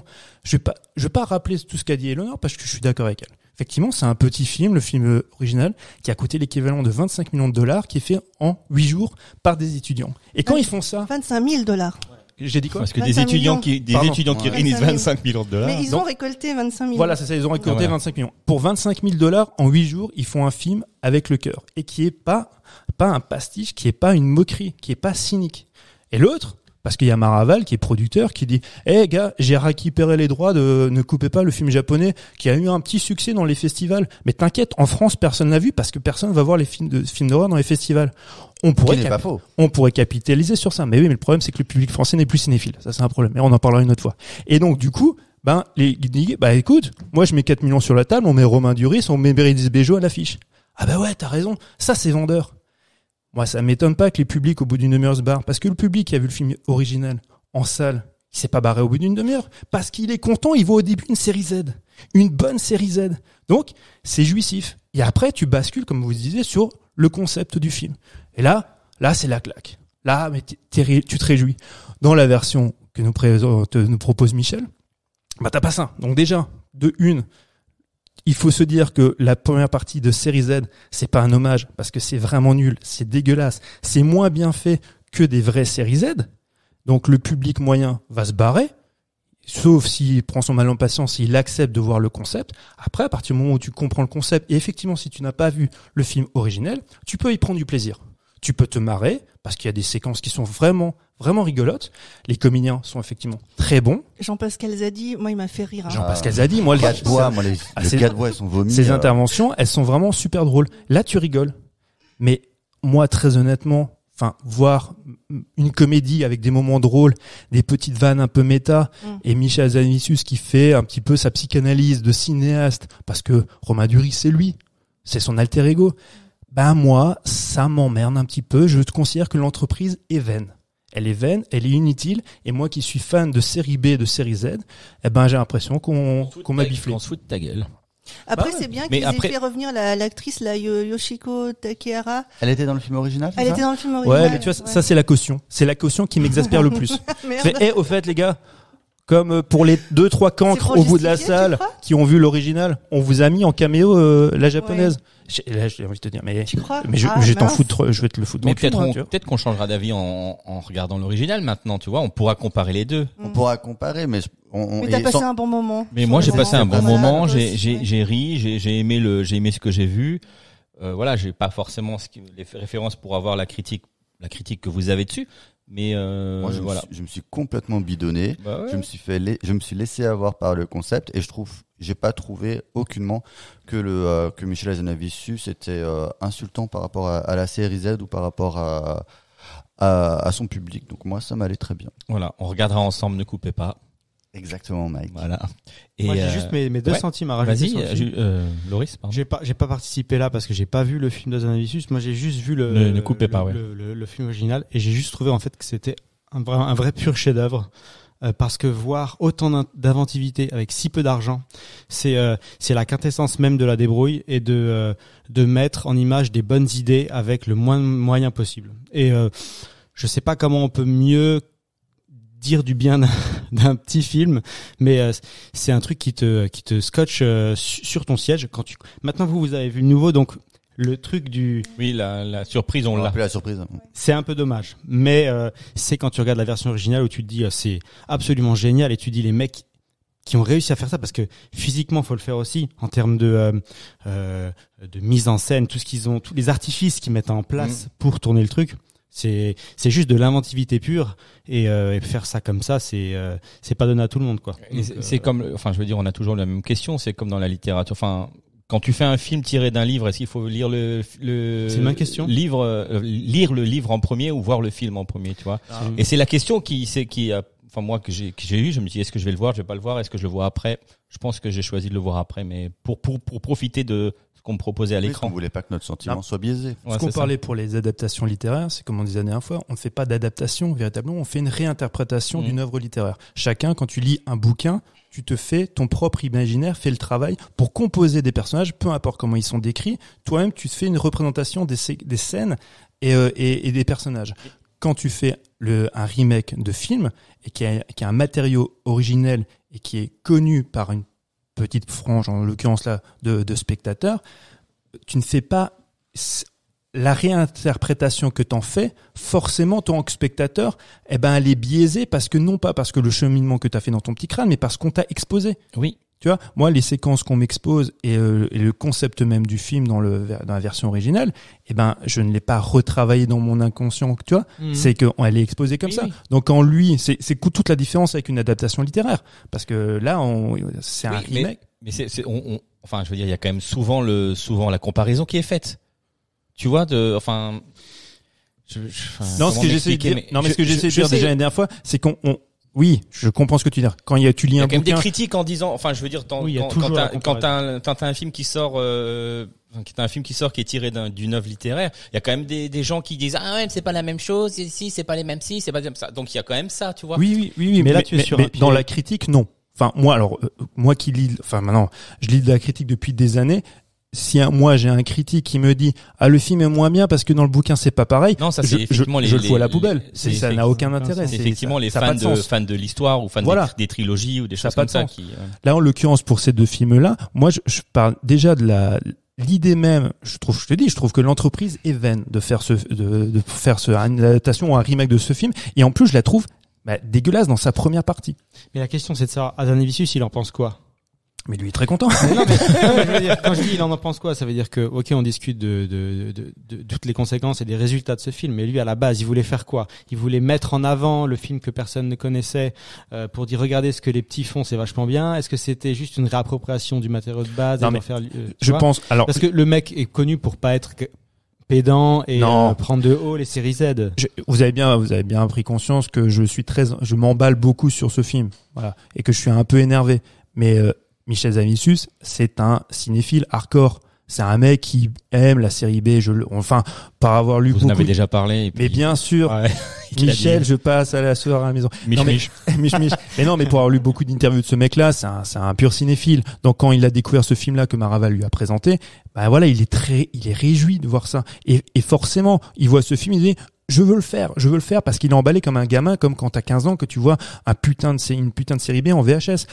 Bérénice Bejo lui a même dit tu vas pas faire ça, tu vas quand même pas faire ce truc, c'est complètement con. Mais c'est là qu'il a peut-être pas été malin. C'est-à-dire il aurait dû s'approprier peut-être, tu vois, les mécanismes qui ont été mis en œuvre pour réaliser le film de base et lui se les approprier et faire un truc à sa sauce, autre chose. C'est là où ça le dessert, je pense. Parce que très honnêtement maintenant je suis si tu veux faire un hommage. Voilà, moi je suis peut-être un peu à charge, mais j'estime que Michel Hazanavicius a beaucoup de talent. Il a quand même démontré, tu vois, au cours de sa carrière, et s'il devait faire un hommage aux séries B ou aux séries Z, après avoir vu ce film-là, comme tu le dis, qui se réapproprie les codes et qui propose quelque chose de nouveau, d'innovant. Il y a un véritable concept, tu vois, autre chose. Et là, il dit, j'ai rendu hommage à ce film-là, allez voir. C'est ça. Et à quitte à y mettre des clins d'œil et faire un petit peu de métatextualité ou quoi que ce soit, peu importe, c'est pas grave. Ça me va même, tu vois. Mais là, non, et j'insiste un petit peu même sur la qualité, en fait, de la première partie. Moi, je te dis, je mets une photo, un filtre dégueulasse pour faire série Z, pour dire, parce que vous savez très bien que c'est moche, que c'est dégueulasse. Moi, ça m'embête, ça. Ça m'embête parce que moi, ça se pue un peu le cynisme et j'aime pas ça, quoi. Néanmoins, je trouve qu'on n'a jamais autant parlé du film original que ces derniers temps. Franchement, on l'a pas dit, le film, il a quand même fait l'ouverture du Festival de Cannes, hein, c'est pas rien. Donc, il y a un retentissement national et international autour du film. Après, comme tu l'as dit avant, Ne coupez pas, c'était un petit film de festival, ça n'a pas fait beaucoup d'entrées. Là, on est entre cinéphiles, mais tu demandes à n'importe qui de lambda, est-ce que tu as vu le film Ne coupez pas du japonais dont je sais plus l'auteur, je pense que personne ne connaîtra. Mais là, ce film-là a permis de le mettre en lumière, et c'est pour ça que des gens comme Mike et moi, justement, maintenant on se dit, putain, mais en fait, il est tellement bien l'original, on va le mater maintenant. Probablement, et c'est quoi? Et j'espère que tu as raison, et je le souhaite, du fond du cœur. Maintenant, t'as tort, quand même. Pas du tout. Mais non, pas du tout. Pas du tout. Non, mais je suis conscient que je passe toujours pour un connard. Je sais très bien que je fasse quoi. Je sais très bien que je suis un connard, mais je m'en fous, je vous emmerde. Donc du coup, je vais vous donner un conseil. Vas-y, on C'est pas mon t'écoute. coup de cœur, mais un autre film japonais qui est sorti en 2020 avec un concept pareil hyper innovant qui est construit en huis clos. On est grosso merdo dans un restaurant, une chambre qui est adjacente et un escalier, une cage d'escalier. Ça s'appelle Beyond the Infinite 2 Minutes. C'est un gars qui, en regardant son écran de télé, il voit le futur qui va se passer dans 2 minutes. Et tout le film, en fait, travaille sur ça. T'as le concept du départ, tu vois, qui est un peu programmatique, mais dès que tu l'as assimilé, tu vas te dire, waouh, mais c'est hyper ingénieux. Pareil, comme Ne coupez pas, fait avec 3 francs 6 sous, avec 10 comédiens à tout casser, ça dure 1h15. Vous pouvez choper ça en VOD, SVOD. Vous voyez ça, vous allez dire, putain, j'espère que Michel va pas faire un remake, sans déconner. Mais regardez ce film, absolument. Bah, j'étais en train de me dire, Mike et moi, on va attendre que le remake français. On va attendre. Non, c'est aussi un pur film de festival. Vous pouvez le voir. Moi, je l'avais loupé en festival, mais je l'ai vu. Il sera fait par Éric Judor. Ouais, c'est possible. J'adore en plus l'humour Judor. Vous pouvez le voir sur la chaîne Shadows. Donc, je rappelle, ça s'appelle Beyond the Infinite 2 Minutes. Donc, un film japonais de Yunta Yamaguchi. C'est noté. C'est noté. On repart sur Coupé. Tout le monde a dit un petit mot. On peut parler du du second film. Il s'agit de Junkhead. Mike. Quoi? Tu m'aimes malgré tout? Je t'aimerai toute ma vie. Junkhead, donc du cinéaste Takahide Ori. Le film d'animation fait en slow motion, si j'ai bien compris. C'est pas slow motion, c'est quoi? Pas Stop stop motion. Stop motion. Ouais, non. Stop, c'est on arrête le truc, on repart. Hop, ouais, ok. Stop motion. Stop motion. Qui... Non, alors, si tu veux bien, Oui. Fais-nous un pitch. Ah oui, parce Ouais, que si tu tu- savais très bien que ce film-là, C'est chaud, allait- ouais. ça va être. Alors j'ai écrit un petit pitch, mais bon, alors le contexte c'est dans un futur très lointain. Les humains qui vivent dans ce que j'ai compris dans des gratte-ciel ont atteint l'immortalité, mais ont perdu la capacité à procréer à force de manipulation génétique. Et pour récupérer du matériel génétique pour pouvoir se reproduire à nouveau, ils envoient dans une ville souterraine. Voilà, leurs esclaves. Donc ils ont créé des mutants qui sont leurs esclaves, les esclaves des humains, qui s'appellent les Marigans, un truc comme ça. Et donc voilà, ça c'est le pitch que j'ai réussi à faire. C'est bon? Probablement. Non, mais probablement parce que, je sais pas si vous allez me rejoindre là-dessus, je pense que le pitch que tu viens de nous décrire, c'est grosso modo, en fait, ce qui est expliqué un petit peu en introduction dans le film, et que très rapidement, on oublie. Parce que, enfin, en tout cas, On le perd très vite. on le perd très très vite. Alors, c'est un film en stop motion. On expliquera peut-être, en fait, comment le film a été tourné. Oui. Mais moi, le bémol que j'ai sur ce film, c'est la deuxième fois que je le vois. Je l'avais vu en festival, j'ai été vraiment très emballé. Quand là, je l'ai revu, et ben, du coup, j'ai un gros problème. Moi, c'est pour suivre, tout le déroulement dramatique qui finalement, soit inexistant, soit très complexe, je ne sais pas. Je sais pas comment me positionner. Moi, j'ai beaucoup aimé ce film-là, mais j'ai pas du tout compris qui était qui, les protagonistes, qui étaient les Marignans, qui étaient les voilà. Et ça m'a un peu perdu, mais j'ai aimé la performance, les décors, la fluidité des images, etc. quoi. Je pense qu'il faut peut-être expliquer aussi un petit peu parce que là, je sais pas, tout le monde aura peut-être pas la connaissance Vas-y, de savoir vas-y. exactement ce que c'est déjà. Faut se mettre en place. Donc, comme l'a dit Mathieu, c'est un film qui est normalement, c'est un film D'animation. oui, non, c'est pas un film d'animation, mais Stop ça se- motion. Stop motion. Oui. C'est un film de pour ça qu'il faut dire mercenaires. Généralement, Des robots. Des mutants. on joue au Santini. Au Santini. Non, en fait, c'est un film de festival. Voilà, pardon. Effectivement, donc, comme mes camarades vous l'ont bien dit, donc, voilà, c'est de la stop motion. Donc, c'est-à-dire que c'est un film qui a été fait pas vraiment complètement, mais quasiment par un gars dans son garage, quoi. C'est très particulier. Donc, c'est du stop motion pour ceux, est-ce que ça peut vous parler? On faisait ça quand on était petit avec des Lego. Ouais, ou Et le caméscope, on avait un Lego, on montait le bras, Ah, on putain, t'avais un filmait. caméscope, toi, pour jouer Ouais, à ouais. ça. Et puis on le faisait avancer, on enlevait l'autre bras, et puis voilà, tu le faisais c'est- avancer. de Ça, toute moi façon, j'ai fait. Hein. C'est La l'essence plupart- du cinéma, c'est comme si tu dessinais des images les unes après les autres et quand tu les fais défiler. Oui, c'est ça. Mais pour c'est peut-être plus parlant, si ceux qui ont vu, Non, voilà, c'est ces gros mythes, un peu plus saccadé quoi, c'est- comme c'est déplacement cette quoi. idée-là, Voilà. Pour ceux qui Et la seule connaissent. différence, c'est que ce film-là, justement, n'est pas saccadé. Donc, Voilà. comme vous l'expliquez, les plus grands, en fait, artisans du stop motion, un gars comme Ray Harryhausen, qui a fait, c'est la pointure, qui a fait des grands films comme Septième Voyage de Sinbad, genre de choses, qui est avec des séquences en stop motion, pas tout le film complet, mais il y a effectivement beaucoup de cinéastes qui ont fait leurs premières âmes en stop motion.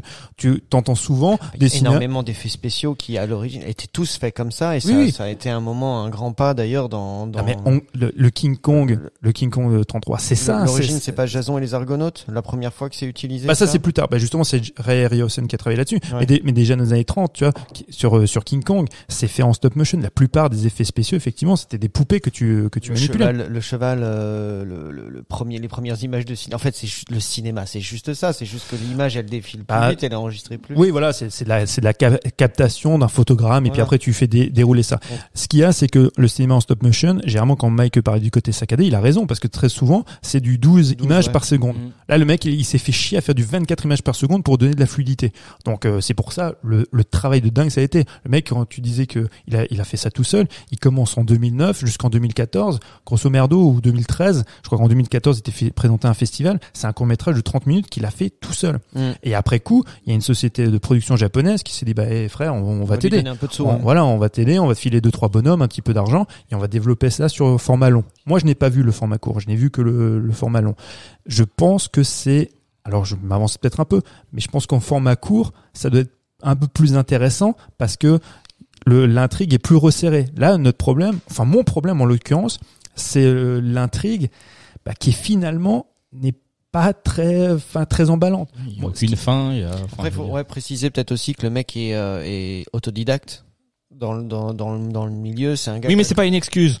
Il faut comprendre l'histoire. Non, mais justement, mais en fait, ça découle aussi de ça. C'est ça qui est important, c'est qu'il y a deux choses importantes dans ce truc. Pour moi, alors effectivement, c'est un film, d'accord, mais c'est plus presque, comment dire, c'est comme une œuvre artistique. Tu vois ce que je veux dire? C'est vraiment parce que c'est vrai que ce qu'on devrait faire, on devrait intégrer la conception du film dans notre jugement. Oui. Mais ce qu'on fait d'habitude, tu vois. Ouais, c'est-à-dire que on surtout dans cette émission-là et à force de s'atteler à décortiquer et à creuser dans l'analyse des films qu'on a aimés, c'est de se rendre compte qu'un film, ça se résume pas.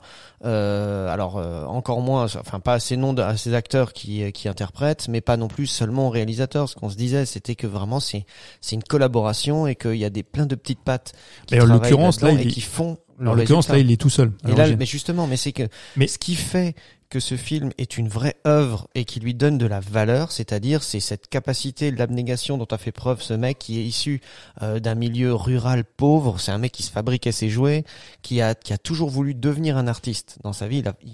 Il à un moment donné, il s'est dit je veux être un artiste, et il a été touche à tout. Il a fait de la peinture, ça n'a pas marché parce qu'il peut pas en vivre. Il a fait de la photo, il a fait de la sculpture, il a tout fait, tu vois. Et un jour, le mec, il a vraiment cette envie il a une âme d'artiste, tu vois, et c'est pas forcément un réalisateur ou c'est pas un truc. Et il en arrive finalement à avoir ce projet-là qui va lui prendre un pan de sa vie, quoi. C'est ça. Non mais en fait, moi je trouve que c'est une bonne question qu'on devrait se poser effectivement, si la conception du film doit rentrer en compte dans notre jugement. C'est-à-dire que est-ce que parce qu'un mec a passé des années à faire un mauvais tableau, est-ce que ça en devient un beau tableau? Exactement. Tu vois, et dans ce film-là, effectivement, il y a plein de séquences où je me dis waouh, comment le gars il s'est bien fait chier pour faire ça, c'est assez fabuleux. Et le problème c'est qu'il y a quand même des moments aussi de mise en scène, parce que c'est de la mise en scène, tu vois, de la stop motion. Il y a des moments de mise en scène qui sont par contre très plates, très peu dynamiques pour de la stop motion, ou des scènes de combat qui fonctionnent pas bien. Franchement, ça me fait chier de dire ça, parce que on est quand même obligé de rappeler que le mec, pendant qu'il a fait ce film quasiment tout seul, et comme tu disais, c'est un autodidacte. Donc on devrait être impressionné, et on est impressionné. Mais c'est ça que je veux dire en fait, c'est que ce qui fait la valeur de son travail, c'est-à-dire tous ses efforts, le fait qu'il ait été tout seul, c'est ce qui le rend déjà unique, ou en tout cas très particulier, mais c'est ce qui en même temps donc le sert, c'est-à-dire que ça lui apporte, ça a une plus-value parce qu'on va dire, voilà, tu te rends compte que c'est l'œuvre d'une vie, c'est le travail d'un mec, et il s'est démultiplié, il a tout fait et il a réussi, même s'il l'a pas fait très bien à tout faire, donc ça a énormément de valeur. Mais d'un autre côté, ça le dessert, parce que comme il est tout seul et que c'est pas son métier, des fois ça fait du bien aussi, justement peut-être que parce que il était à genoux là à prendre ses 140 000 photos, ou je sais pas combien il en a prises pour ce film, et il veut tout garder. Il sait pas monter correctement, donc du coup on perd du rythme. Comme c'est scénarisé un peu avec les pieds, parce que il est plus parti d'un storyboard et de ses décors et de son œuvre artistique de sculpteur et de machin, et il a brodé un scénar là autour de toutes ses influences, parce qu'apparemment c'est un cinéphage, et il a eu des périodes dans sa vie aussi, il a bouffé des films. Bon, ça se sent. Ça On les se voit. sent, clairement. Il y a aussi un moment on voit donné. Tetsuo, on voit Alien, on voit Cronenberg, Clairement, absolument. tout. Donc, et c'est là que je te rejoins, ce que tu disais tout à l'heure, c'est qu'en fait ça devient foutraque. C'est une œuvre incroyable pour un seul homme, mais dans son résultat, et si maintenant on le juge dans le ring dans lequel il se bat, quand il combat, c'est-à-dire avec d'autres films, et c'est là que tu es obligé de dire, de forcer de constater que il y a des problèmes de scénar, on perd un petit peu parce que on l'a pas. À un moment donné, Mike il disait aussi, on a du mal, moi aussi. À un moment donné, je me disais, attends, est-ce que c'est encore c'est un humain ou c'est pas un humain qu'on envoie? Est-ce que c'est toujours ce personnage-là? Parce qu'il change plusieurs fois de corps. Tu vois, il change à un moment donné, tu te dis, écoute, non, mais c'est ça, c'est que j'ai perdu le fil, quoi. La prouesse technique que peut représenter ce film-là, je pense qu'à un moment donné, tu l'éludes complètement face, en fait, aux problèmes dramaturgiques qu'il y a dans ce film. Petit aparté. Léger aparté, on a beaucoup ce débat dans le monde du jeu vidéo parce que il y a énormément de un mec dans sa cave qui développe un petit jeu indépendant tout seul pendant 10 ans versus des studios qui pendant aussi 10 ans peuvent développer un jeu mais ils sont 200, 300 avec des millions. Quelle est au final la valeur de l'objet qui en sort et qu'est-ce qu'on en fait et lequel est le mieux noté, finalement il y a des petits jeux indés développés par une seule personne qui sont largement mieux vendus que des très grosses productions. Pourquoi? Parce que le jeu est meilleur. Et tout simplement. Si je peux répondre directement, parce que moi je fais aussi l'expérience à chaque fois de ce genre de jeux vidéo, parce que souvent on partage ces expériences avec Lolo. C'est exactement, tu ressens la même chose, c'est-à-dire tu vas te dire quel jeu on pourrait prendre. Tiens, on va prendre un des derniers auxquels on a joué qui a fait fureur, Valheim. D'accord. Ça c'est un jeu, c'est pareil. Ça a été développé, ils sont 4 ou 5 je crois. Ça s'est vendu en millions d'exemplaires. Les mecs ils ont gagné leur pari. Ça bien plus d'ailleurs que le pauvre gars là, parce qu'au final Takehide Ori, je sais pas si il veut faire une trilogie, mais vu le temps qu'il met à faire son truc, je sais pas si ça va être pareil. Il la fera pas tout seul. Ce qu'il y a, c'est qu'on se disait la même chose. On dit c'est vrai que comme ici tu vois des emails qui vont émerger parce que il est seul, il y a personne qui lui donne du pognon pour lui dire ça tu fais pas, ça tu fais pas.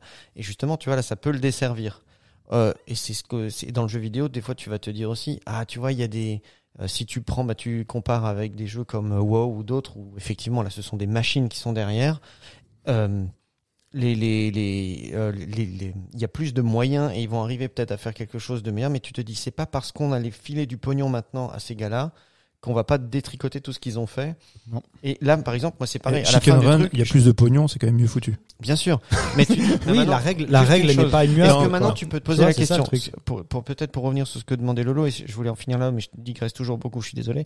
C'est est-ce que si ce gars-là, maintenant, parce qu'il l'a refusé plusieurs fois, Hollywood, il me semble qu'ils lui ont quand même, ils lui ont tiré la manche un petit peu pour lui proposer 2-3 trucs et qu'il a refusé. Attends, je te laisse finir, mais c'est normal. Si lui, on lui filait maintenant du pognon, une équipe, un machin, un truc, est-ce qu'il serait capable de faire mieux?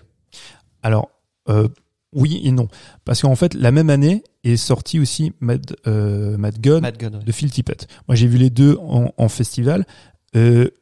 Après, je répète toujours, quand tu vois les films... C'est pas le même niveau quand même. Phil Tippett. Mais tu l'as vu, Mad God? Non, je l'ai pas. Tu verras que tu seras aussi déçu. Je pense, je m'avance peut-être. J'ai vu ces deux films en salle. Quand tu vois ces deux films, en festival, il faut toujours rappeler un truc, c'est que c'est un cadre aussi particulier, avec une effervescence, et tu vois des films dans une certaine communion. Ouais. Tu vois. Donc, quand moi je vois Mad God et je vois Junkhead, je suis ébahi.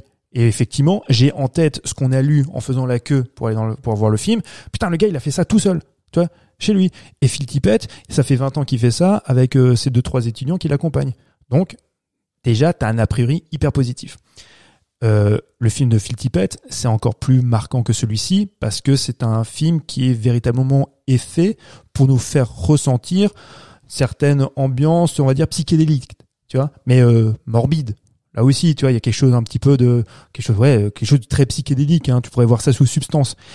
Mais dans les deux cas, là, parce que pour les avoir revus une seconde fois, je pense pas qu'ils soient des films réussis sur la durée. Ouais, on est parce qu'il faut se taper quand même les 1h30, 1h45 dans les deux cas, c'est ça.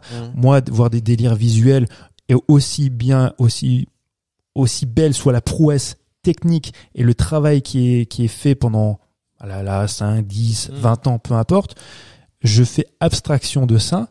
Je vois après le résultat final. J'ai dit, ouais, ouais, il y a des moments qui me plaisent. Ouais, effectivement, je suis impressionné. Mais j'en garde quoi du film?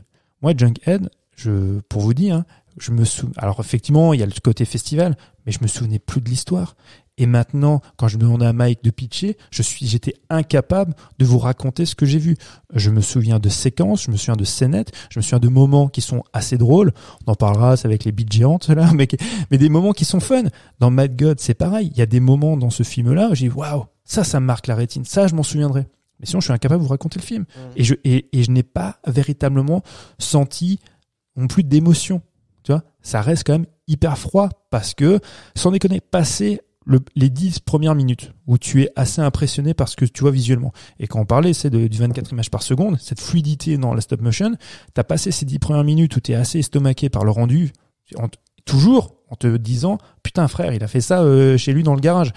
Mais après, au bout d'un moment, tu es là, tu dis bon, d'accord, qu'est-ce qu'il me raconte? Mais je comprends rien, en fait, je sais pas où on va. Ça manque de rythme, c'est terrible, en fait. Et les longueurs, là, cohérence dans l'histoire aussi. Oui, en fait, ça fait pas, je veux dire, ça fait beaucoup. Et si l'histoire, l'histoire à la base, elle est quand même très complexe, tu vois, en disant que c'est des hommes qui vivent dans les gratte-ciel, ils arrivent plus à en fait, si l'image qu'il donne, c'est-à-dire que la société s'élève à tel point qu'elle en oublie les bas-fonds et les gens qui vivent. Oui, d'accord. Sur le message, voilà, oui, le message est là, mais je veux dire. Et après, c'est le voyage que tu effectues pour retourner aux sources, un petit peu si tu veux, mais c'est tellement, comme il est tout seul et c'est vraiment un truc très personnel.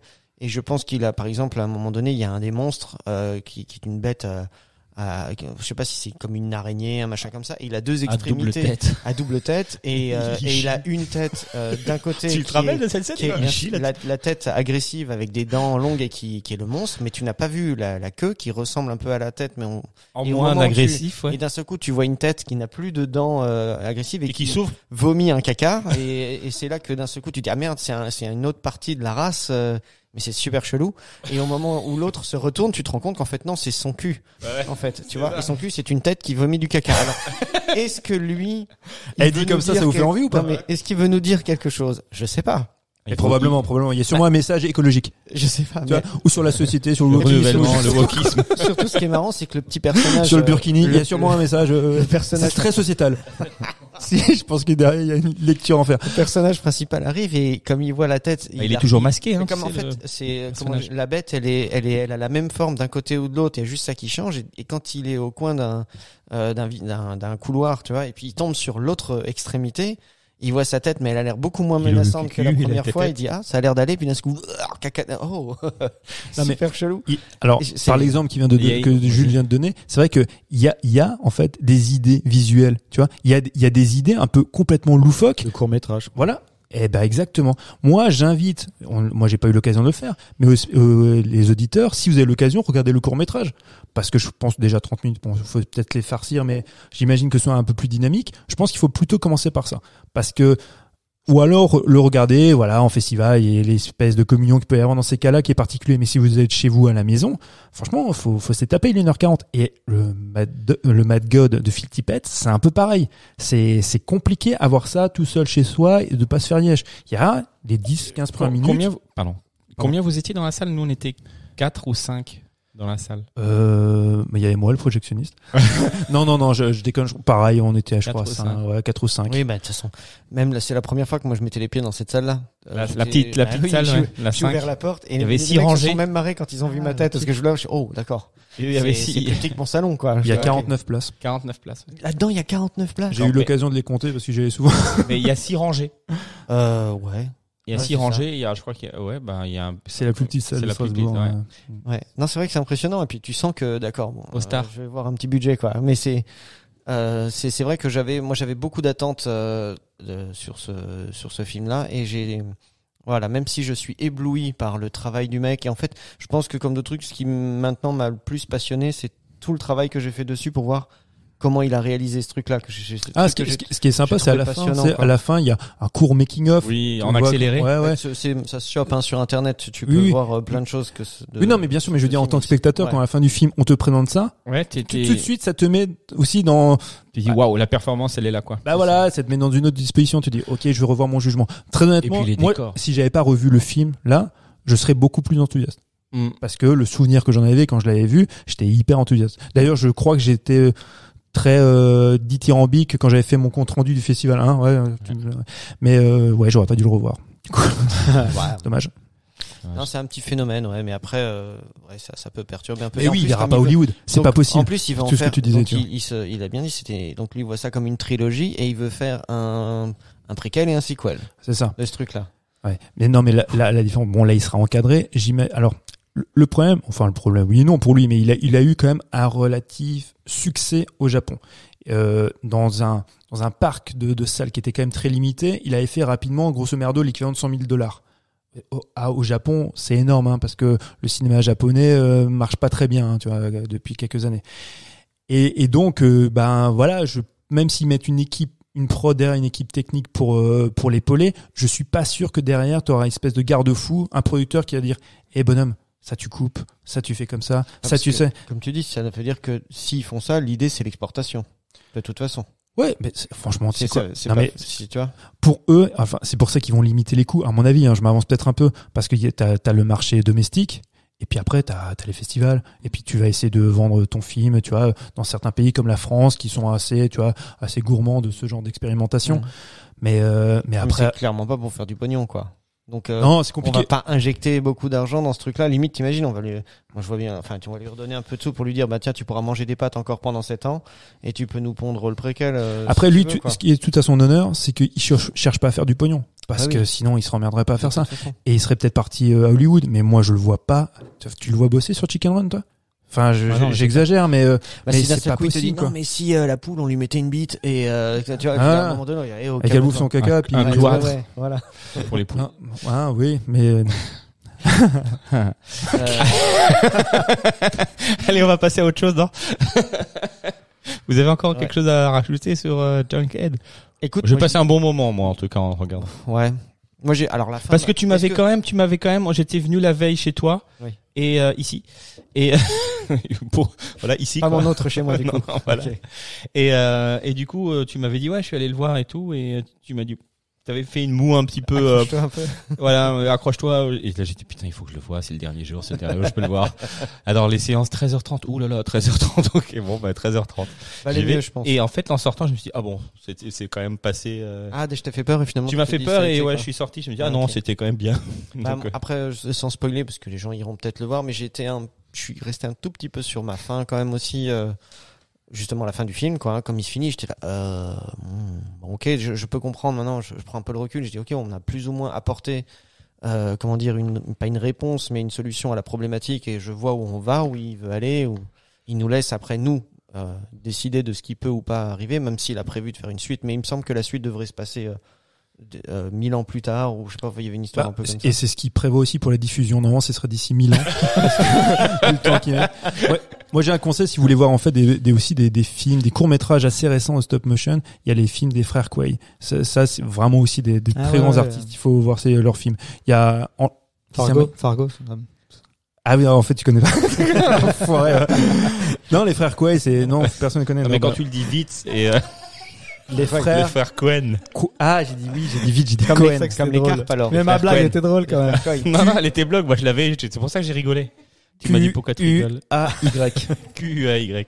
Ils ont aussi fait des longs métrages et un long métrage qui est très très beau. Alors bon, je sais pas si on le trouve facilement. Moi, je l'ai en DVD, ça intéresse quelqu'un.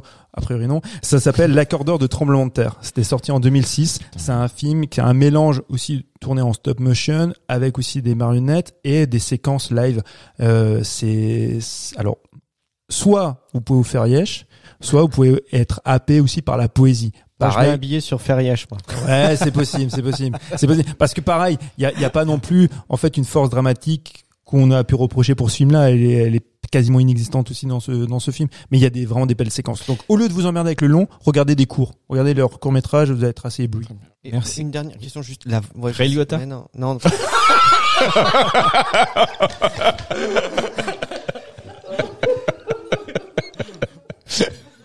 Pour ceux qui l'ont pas, c'était il y a 2 semaines. Allez, vas-y. Non, je voulais savoir encore une chose, parce que est-ce que ça va, la façon aussi qu'il a eu de doubler, parce que ça c'est aussi lui qui l'a fait, est-ce que ça vous a sorti du film, ou est-ce que ça vous a un peu empêché de... Oui, ouais, mais Ouais, en fait, moi c'est un truc, ça m'a ça m'a Ouais. saoulé en fait. Moi, au début, quand ça commence, je me suis dit, Ah, Qu'est-ce tu qui l'as t'a pas saoulé vraiment vu toi alors? Non, mais j'ai Il pas dormait entendu la nuit. le début de ta phrase. t'as pas écouté? En fait, il s'était doublé, pardon. Il- Ah oui. Moi, j'ai bien aimé. Moi, ça m'a. Ah, ouais. Ouais, j'ai bien aimé. J'ai pas besoin. Ah, mais j'ai- T'as lu les sous-titres? Pas besoin. non. Moi, j'ai bien aimé. Moi- Parce que tu m'avais dit qu'effectivement, ça allait être un peu trop. Mais franchement, ça m'a pas dérangé plus que Ouais, ça. j'ai eu peur. Effectivement, quand ça commence, de cette manière, je me suis dit, oh putain. Enfin, il faut qu'il trouve Tout le des film, tournures de, Mais de en fait, bruitage, quoi. ça va. Ça va, hein. Ça va. Mais c'est sur le moment. Au début, je me suis dit, putain, tout le film comme ça ou non? C'est ça. Bon, non, moi, c'est passé. Franchement, c'est passé. Ok. Merci les garçons. Merci Éléonore. On va passer à la rubrique des coups de cœur. Ouais, parce que là, il allait conclure. Mais non. Maintenant? Mais non, parce que je suis en train de réfléchir si Éléonore avait participé à l'émission d'avant, mais oui. Enfin, à la première partie. Parce que vous changez tellement là de place De place. que je ne sais Mais plus. toi, tu restes toujours à la tienne. Ah oui, ben indéboulonnable. L'indéboulonnable Mike. Alors, Ok, la rubrique- dépêchez-vous et parlez dans le micro si vous devez je peux intervenir. commencer en attendant. Je peux Ah, commencer. Vas-y. Bah oui, bien sûr, coup de Donc, cœur. coup de cœur. Alors, coup de cœur jeux vidéo. Hello, le Évidemment. retour. Et jeux vidéo, je me suis Vice City avec Ray Liotta. pas du tout. Et non, j'aurais pu en hommage, mais non, j'ai fait un petit lien quand même avec Requiem for a Massacre. J'ai cherché un jeu tout aussi déprimant, histoire de rester dans la veine de la guerre déprimante. Et donc c'est un jeu qui s'appelle This War of Mine, qui est un jeu polonais qui est sorti à la base en 2014, qui là ressort dans une version Final Cut, donc avec plein d'ajouts, etc. Qui est en fait un jeu de gestion en pleine guerre, c'est-à-dire que le setup c'est en gros c'est une ville assiégée et toi tu vas gérer donc plusieurs survivants. C'est une vue qui est sur le côté comme ça. C'est un jeu de gestion en fait où tu vas gérer les personnages de manière indépendante. Et ces personnages doivent donc survivre, ce qui implique la survie, aller chercher des vivres, aller chercher des matériaux pour construire des objets, etc. Et le jeu en fait t'impose plusieurs phases et notamment plusieurs choix qui sont, c'est ça qui est vachement impressionnant parce que déjà c'est un jeu qui est très difficile, c'est une gestion qui est des ressources très limitées, il faut survivre, c'est-à-dire il faut que tu aies toujours tes personnages peuvent avoir faim, ils peuvent être malades, ils peuvent être blessés, ils peuvent tout un tas de problèmes qui peuvent arriver pendant la vraie guerre. C'est un jeu ultra déprimant hein, pour le coup. En fait, c'est un jeu qui te pose continuellement des choix à faire, c'est-à-dire je trouve un livre, est-ce que je garde le livre pour que mes petits survivants puissent lire le bouquin et avoir un niveau de morale qui reste élevé, ou alors est-ce que je vais devoir le brûler pour me faire un feu parce qu'il commence à faire froid, etc. Ou bien est-ce que je vais utiliser ces planches pour me faire un lit et mieux dormir, ou bien plutôt pour me barricader pour éviter de me faire piller la nuit, parce que effectivement il y a une phase de jour où tu gères tes bonhommes et une phase de nuit où il faut utiliser le temps que tu as la nuit, c'est-à-dire que tu as tes personnages, qu'est-ce que tu vas faire? T'as des personnages qui sont plus forts pour aller collecter des matériaux à l'extérieur. T'en as d'autres, ils ont une facilité pour cuisiner des repas qui vont être plus consistants, donc faire mieux manger tes petits survivants. Donc tu vas te dire la nuit, qui est-ce que j'envoie collecter les matériaux à l'extérieur? Est-ce que je risque la vie de mon cuistot qui est le seul sur deux jambes pour aller chercher des matériaux chez les ennemis, ou est-ce que je garde chez moi et du coup je vais pas avoir de quoi survivre? Donc c'est toujours des choix à faire et des choix qui peuvent être très durs hein. Genre est-ce que là maintenant je vais piller cette maison où il y a des autres survivants avec des enfants, est-ce que je leur vole leurs médicaments pour moi, des choses comme ça. Donc c'est un jeu qui est très plaisant à jouer parce que il y a des mécaniques de gestion qui sont vachement c'est très ergonomique, et puis c'est exigeant, ça te permet de rester toujours très concentré, mais c'est aussi un jeu qui te met dans le contexte de la guerre et ça te fait réfléchir à plein de choses sur ce qui se passe, et surtout en ce moment avec tout ce qu'on connaît dans l'actu. Donc c'est un jeu qui est très très percutant et qui a vraiment très bien marché. Et du coup il ressort là sur un peu toutes les plateformes pour pas très très cher. Donc si ça vous intéresse, c'est un jeu de gestion très très exigeant. Si vous aimez ça, c'est à faire. Et il est disponible, par exemple, parce que moi, si j'ai pas de console, par exemple, si j'ai envie de jouer, ce sera sur le portable. J'utilise pas le portable pour ça, mais si jamais j'ai envie de jouer sur le portable, il n'existe pas de version? Non, c'est PC, console uniquement. Ok. Et du coup, peut-être tu l'as dit, c'est en mode solo ou c'est aussi c'est en mode solo. multijoueur? C'est vraiment. Tu gères tes petits personnages tout seul, quoi. Mais voilà. Merci Loris. Éléonore? Alors moi j'ai une bande dessinée qui s'appelle Radium Girls. Je sais pas si t'en as entendu parler, Loris. Non. Mathieu? Non. Non. Elle me demande même pas à moi. Regarde, elle te demande à toi qui les BD, c'est pas non, ton mais truc. Attends, je termine. Ah non, ouais, c'est ça. Ah non, moi je l'ai vu, ouais. Et alors je l'ai lu moi 3 fois. Donc, c'est un livre de scie. Qui dit mieux? Vas-y. C'est un livre de scie, donc CY. Et donc C'est ça son- se c'est passe son- dans les années 20. C'est un groupe de filles qui travaillent dans une usine dans le New Jersey. Et cette usine fabrique des montres pour l'armée. Et donc elles doivent mettre une certaine peinture sur les cadrans des montres. C'est des cadrans qui brillent dans la nuit. Et donc on leur apprend à appliquer une peinture phosphorescente sur ces cadrans à un rythme soutenu. Et donc une de ces filles, Edna, va apprendre à lisser le pinceau, donc en mettant le pinceau dans la bouche, à les pointer pour pouvoir appliquer cette peinture. Et en fait, on va se rendre compte qu'en fait il y a une substance toxique dans cette peinture qu'elles vont appliquer, et c'est du radium.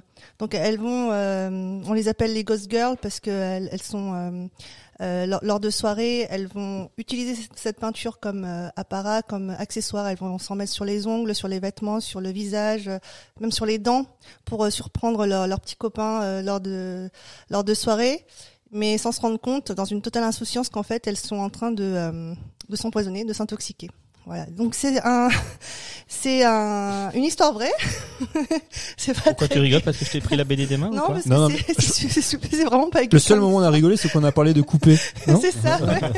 Le truc le plus C'était- sanglant. Enfin non, pas vraiment. Mais bon. Donc c'est une histoire vraie en hommage de ces 5 femmes qui ont poursuivi donc leur employeur en justice.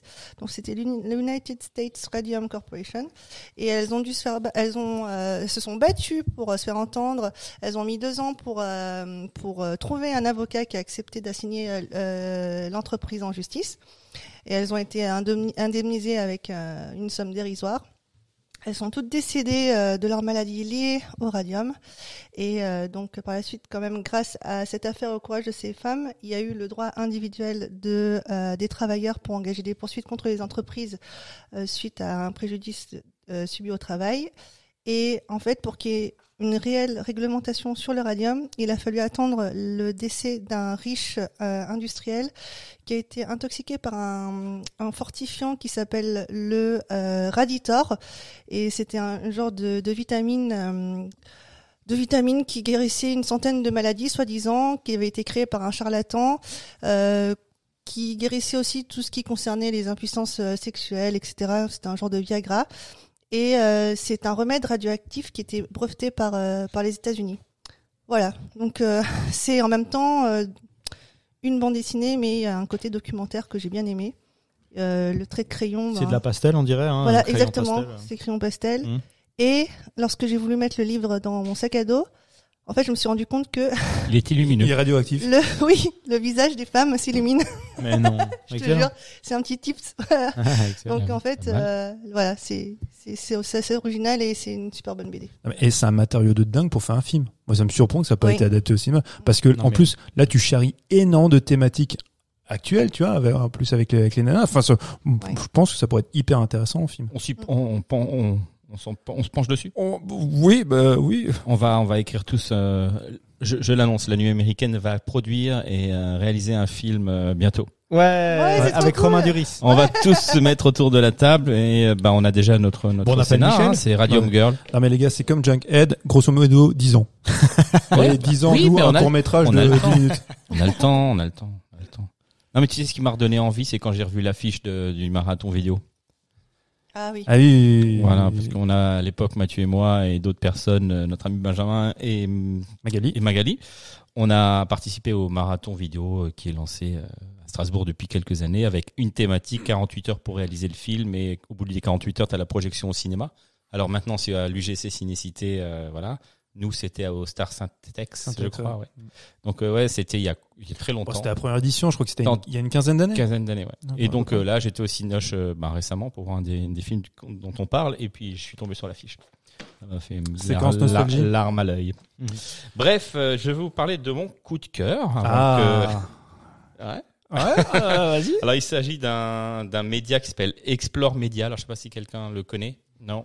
Alors c'est un site internet, une page Instagram, une chaîne YouTube, même une page TikTok, enfin voilà.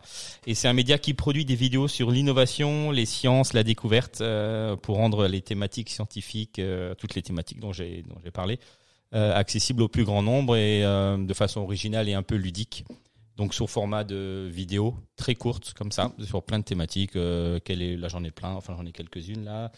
Je sais pas, qu'est-ce que c'est pourquoi les cartes graphiques coûtent cher, les clichés sur les requins, voyage au bout de la terre, voilà, il y a quels sont les liquides les plus chers du monde, etc. Et les avions de chasse, tout ça.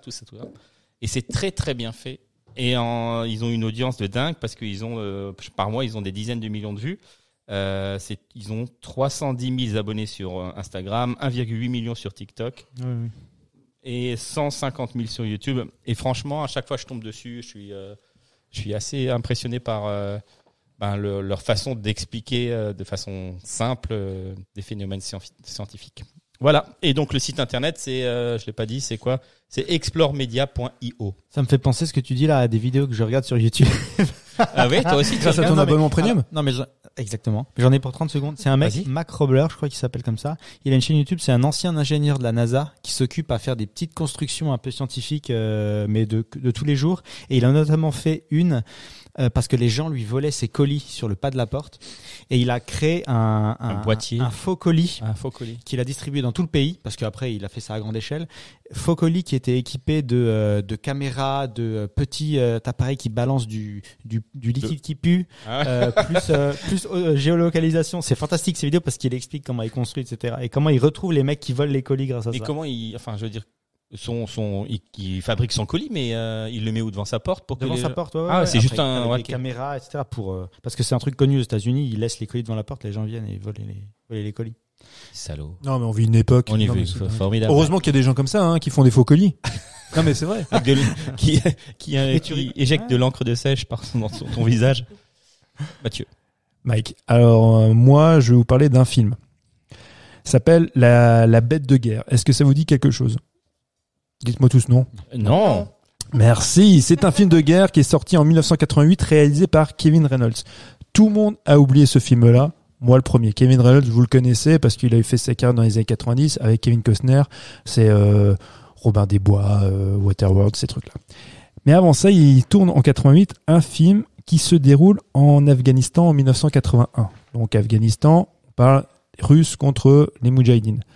Donc, les héros, ce sont des comédiens américains. Il y a Jason Patric, par exemple, qui joue dedans, qui est le beau gosse, et Stephen Baldwin, le frère de Alec, bien avant qu'il fasse Usual Suspect, il était encore tout jeune, et qui joue le rôle de Russe. Et le film débute, tu vois des Ruskov qui débarquent avec 4 ou 5 chars, et qui détruisent, qui brûlent tout un village, qui tuent les habitants, les gens. Enfin, c'est une boucherie, c'est une horreur. Donc là, comparaison avec la bestialité de la guerre, l'horreur de la guerre, avec Requiem pour un massacre. Et puis quand les soldats qui débarquent font ça, ils enlèvent leur masque et tout d'un coup, tu dis, ce sont des Américains. Les comédiens sont américains. Donc toi, parce qu'il faut se dire, on est en 88 quand le film sort, un film américain qui utilise des comédiens qui n'étaient pas des stars à l'époque, pas du tout, qui utilise des comédiens américains pour jouer des Russes qui vont tuer, commettre des sévices contre les Moudjahidines. Tu te dis bon, ok, on est guerre froide, voilà, on va montrer la bestialité, l'atrocité de la guerre, mais commis par les Russes. Mais on tournait ça par des Américains. Donc, faut se dire que le public va pas se déplacer pour voir ça. Et le film est très violent. Il y a des moments qui sont vraiment, qui te prennent aux tripes, c'est vraiment, vraiment dur. On pourrait se dire, oui, on va prendre parti pour les Moudjahidines, forcément, ou pour les rebelles afghans. Et à un moment donné, il va y avoir une relation qui va se créer entre un des personnages russes et eux, parce que l'un des chars, en fait, qui est tenu par les Russes, qui est, l'un des commandants, on va dire, c'est un capitaine officier, c'est un véritable tyran, et les mecs vont se rebeller, il y aura une mutinerie, donc il y a un des personnages qui va partir, qui va aller chez les Afghans, mais ce type qui va partir chez les Afghans, des Moudjahidines qui les poursuivent pour les tuer, parce qu'ils ont détruit un village, et ils ont tué, donc lui en l'occurrence a écrasé avec sous les chenilles du char un des personnages, et donc du coup t'as tous des Moudjahidines qui veulent les capturer, et il va dire un truc Donc, parce qu'à l'origine, c'est une pièce de théâtre. Je me demande d'ailleurs comment ça devait être au théâtre. Il dit la phrase, le mot Nana Wate. Alors, ce qui veut dire je demande l'asile. Donc, normalement, même si tu as commis un meurtre, si tu demandes ça, les Moudjahidines t'accueillent. Okay. Ils te disent bon, ok, on va te protéger. Et en fait, c'est un film qui est malgré tout, un peu comme Requiem pour un massacre, mais bon, une certaine mesure, on va dire, est un appel quand même aussi à te dire, à te questionner sur la symbolique de la guerre, sur les relations entre les différents antagonistes, avec une âpreté, une sécheresse et une violence, enfin, que j'avais rarement vu dans un film comme celui-ci. Évidemment, le film n'a pas marché. Évidemment, après les attentats en 2001, ce film-là n'existait plus. Déjà avant, il a fonctionné pas parce qu'un succès, donc on pouvait difficilement le voir. Après, il était compliqué de mettre en avant des Moudjahidines comme étant des victimes et des héros, suite aux attentats et suite à la guerre en Afghanistan que nous avons connue. Mais là, il a été réédité. Donc c'est un film qui est très rare. Il a été édité chez ESC Éditions en Blu-ray et en DVD. C'est un film vraiment qui est passionnant. Il faut se dire que la même année sort Rambo 3. C'est l'antithèse possible de Rambo 3 qui se passe aussi en Afghanistan, mais complètement. Je vous le conseille si vous avez l'occasion de le voir. Je pense que vous pouvez le voir aussi en VOD. Moi, je l'ai acheté en DVD pour 10 balles, 11 balles, non en Blu-ray. Donc La bête de guerre de Kevin Reynolds. Ok. Merci. de concert. Merci à vous, merci Mathieu, merci à Julien, merci Thomas, merci Loris et merci Éléonore d'avoir partagé ce temps avec nos auditeurs et avec moi. Merci à vous de nous avoir écoutés. On vous rappelle comme d'habitude que nos épisodes sortent tous les 15 jours le lundi. Le mois prochain, nous traiterons des films Vol au-dessus d'un nid de coucou et Suspiria. Voilà, j'espère que vous êtes motivés, les garçons. Ouais. Comme d'hab. Voilà, et on vous rappelle que vous pouvez nous suivre sur tous les réseaux sociaux, enfin quelques-uns sur Facebook et sur Instagram. Et en attendant de se retrouver le mois prochain, on se dit au revoir. Au revoir. Au revoir, Mike. Bisous.